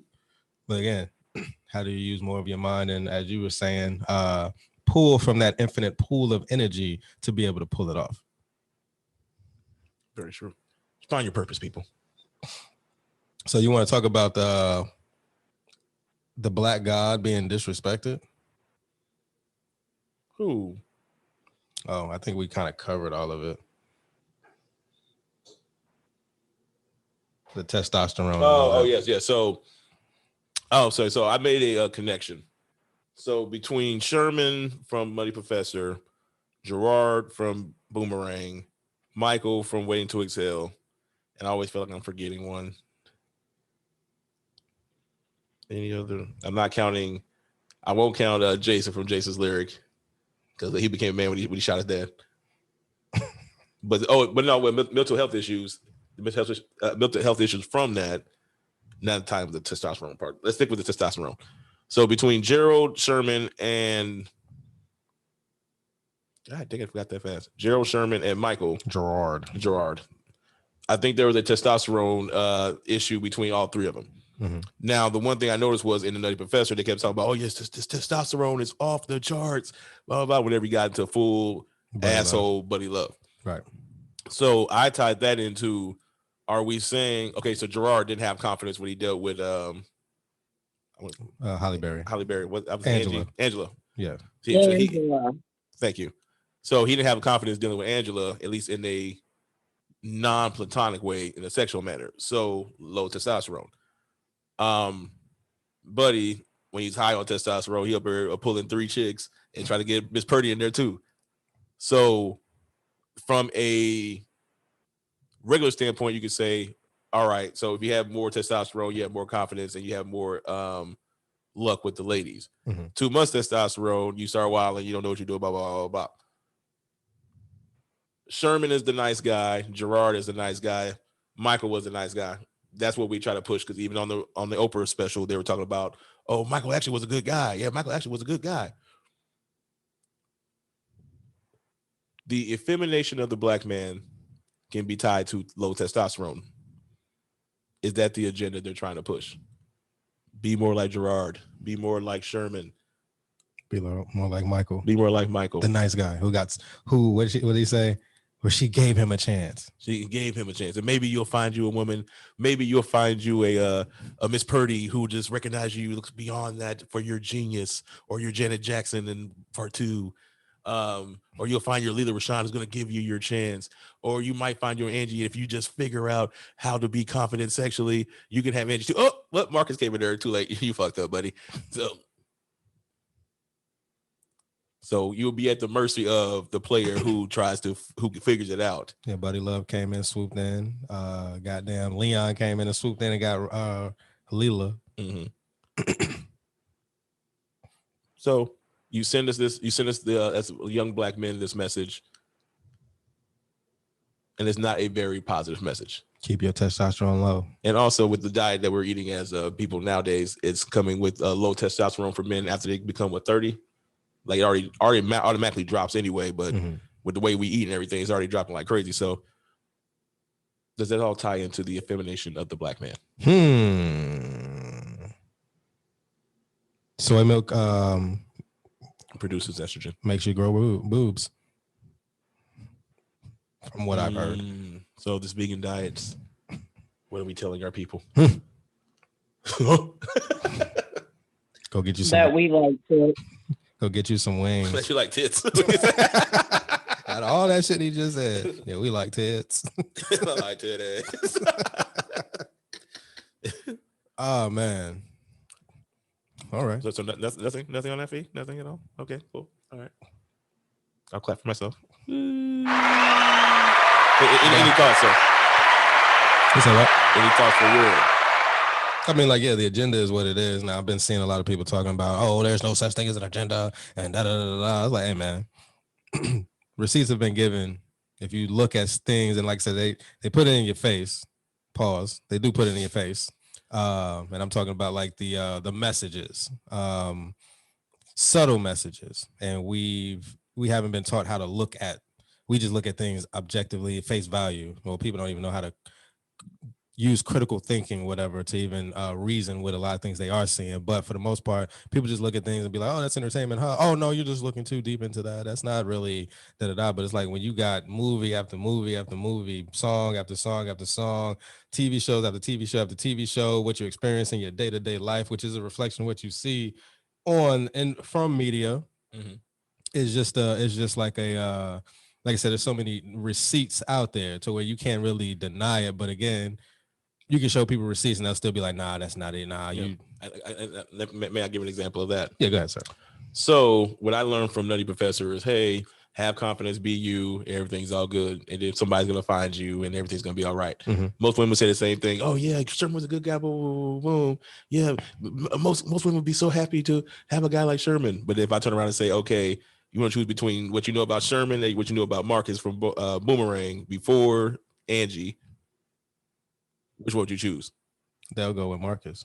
Exactly. All day. Because then they'll turn around and say, well, I see that he can change, so I would probably be the one that will change him, instead of somebody who's already there, just not looking the way that they want them to look. Because they're not used to that. So why don't you be uncomfortable? So yeah, they're not used to that. The psychology that goes from both men and women. Mm-hmm. We say we want X, Y, Z, and then when that opportunity, and I'm not just talking about just relationships, whether it be jobs, whether it be this, that, and the third, it's like when it's there, you're not used to that, and then the self-doubt kicks in, the pushback kicks in, like, oh, I don't deserve that. Oh, nah, it's not, I'm not ready for that yet. And then you pretty much cancel it out and go back to what you used to. Hence why we saw Sherman triggered, go back to old ways, old habits, because that's what you're used to. But when you're forced to push out, get out of your comfort zone and start living that life that you quote unquote want, it requires work. And then, like I said, we haven't been pushed in life to learn how to adjust in those situations. That's why, like, when you're doing like P90X, you know, like these hard workouts, it's like people, oh yeah, boy, they be hyped up like, oh man, boy, I'm about to lose weight, but you know, they do like, they probably don't even make it through the first sitting. And it's like, boy, I'm, and then they wake up the next morning sore. They're not used to that. But if you were like the type of person that grew up with strict parents, and I'm not talking about strict, just you can't go nowhere. I'm talking about that pushed you, whether it be working out and pushing past the pain and pushing past the hurt. It's like those people most of the time grow up and know how to deal with shifts and changes. So it's like you have to experience the waking up and your whole body is in pain from working out because you're working your muscles, but you have to get up and keep doing it. But a lot of people they stop at the hurt and the pain, and then they, oh man, I ain't doing that, I'm go back to what I know. Even with people that switch their diets, when you detoxing, you're gonna have like severe headaches and that's your body pushing all that stuff out, and you're going through withdrawals because you used to eating McDowell's and all that. And food is a drug, right? So your body's not getting that drug. That's same as with cocaine and you know, sniffing coke and all that. It's like your body needs it. When you get start flushing out, you go through relapses. So I've seen withdrawals. Withdrawals. I've seen people like, oh man, I ain't gonna do this vegan, but boy, my head hurting, boy, But you can go drink every goddamn Friday, Saturday, get wasted with the same headache, but you're gonna keep doing that. But you don't want to switch your diet, which gives you more energy, you feel better. So again, it's the same thing. It's all about the choices you make. Instant gratification. Right. So with I'll close it out on this. Cultural appropriation done correctly, because I know Fee checked me on that earlier, because she said that this wasn't cultural appropriation, but this is cultural appropriation done correctly, and this is blackwashing at its finest.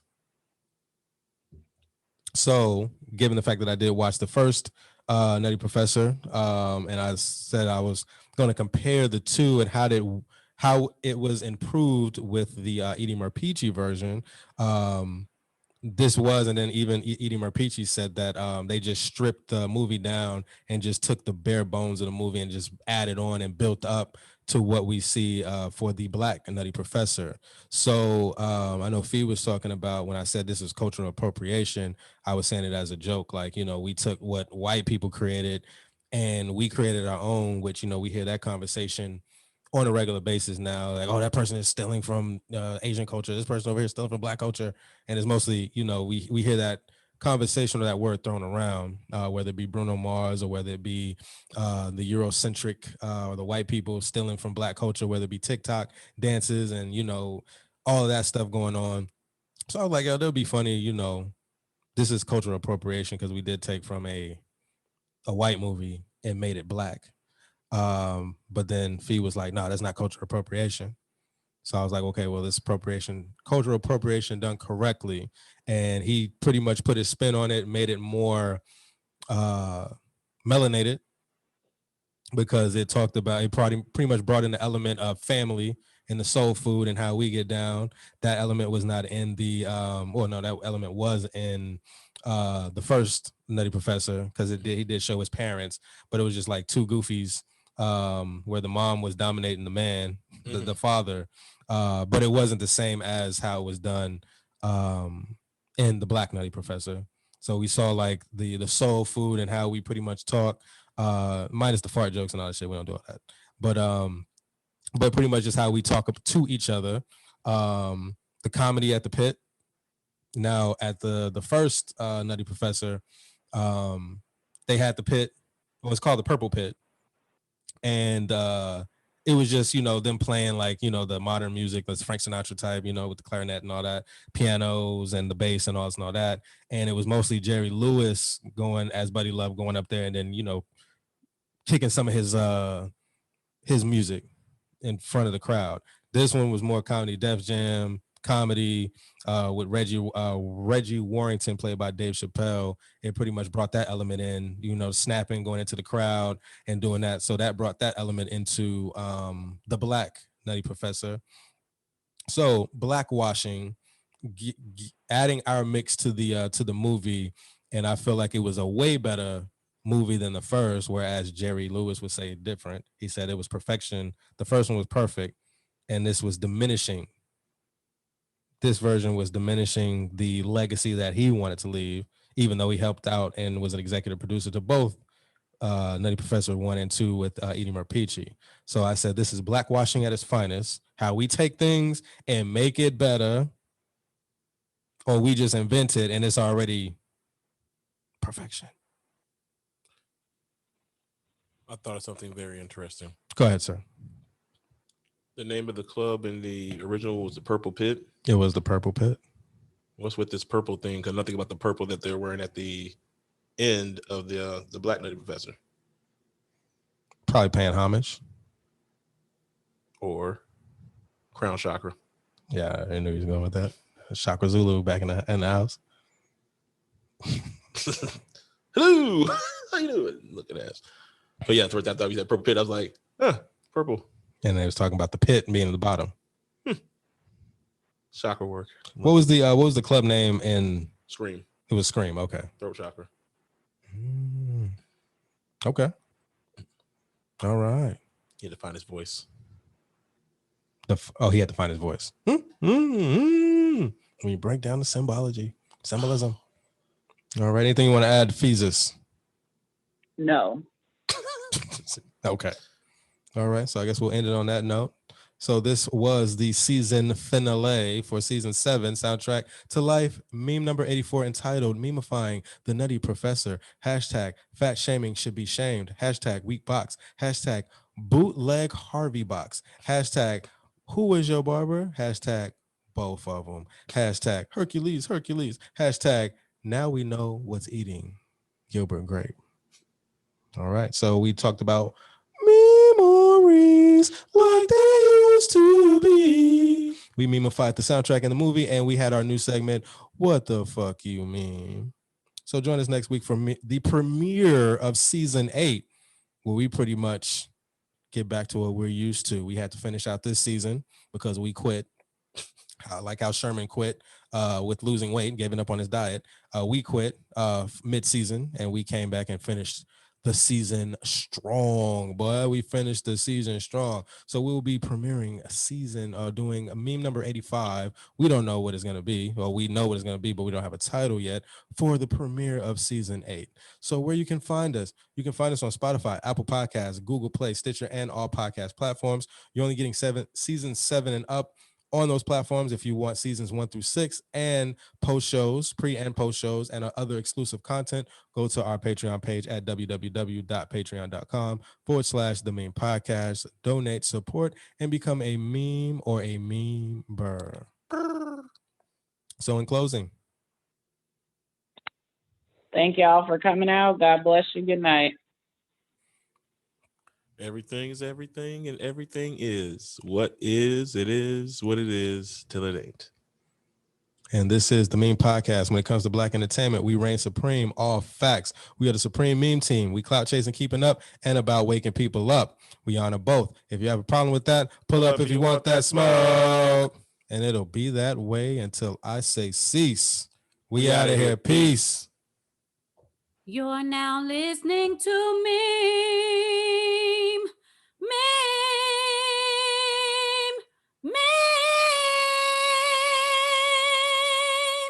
You're now listening to Meme, yeah.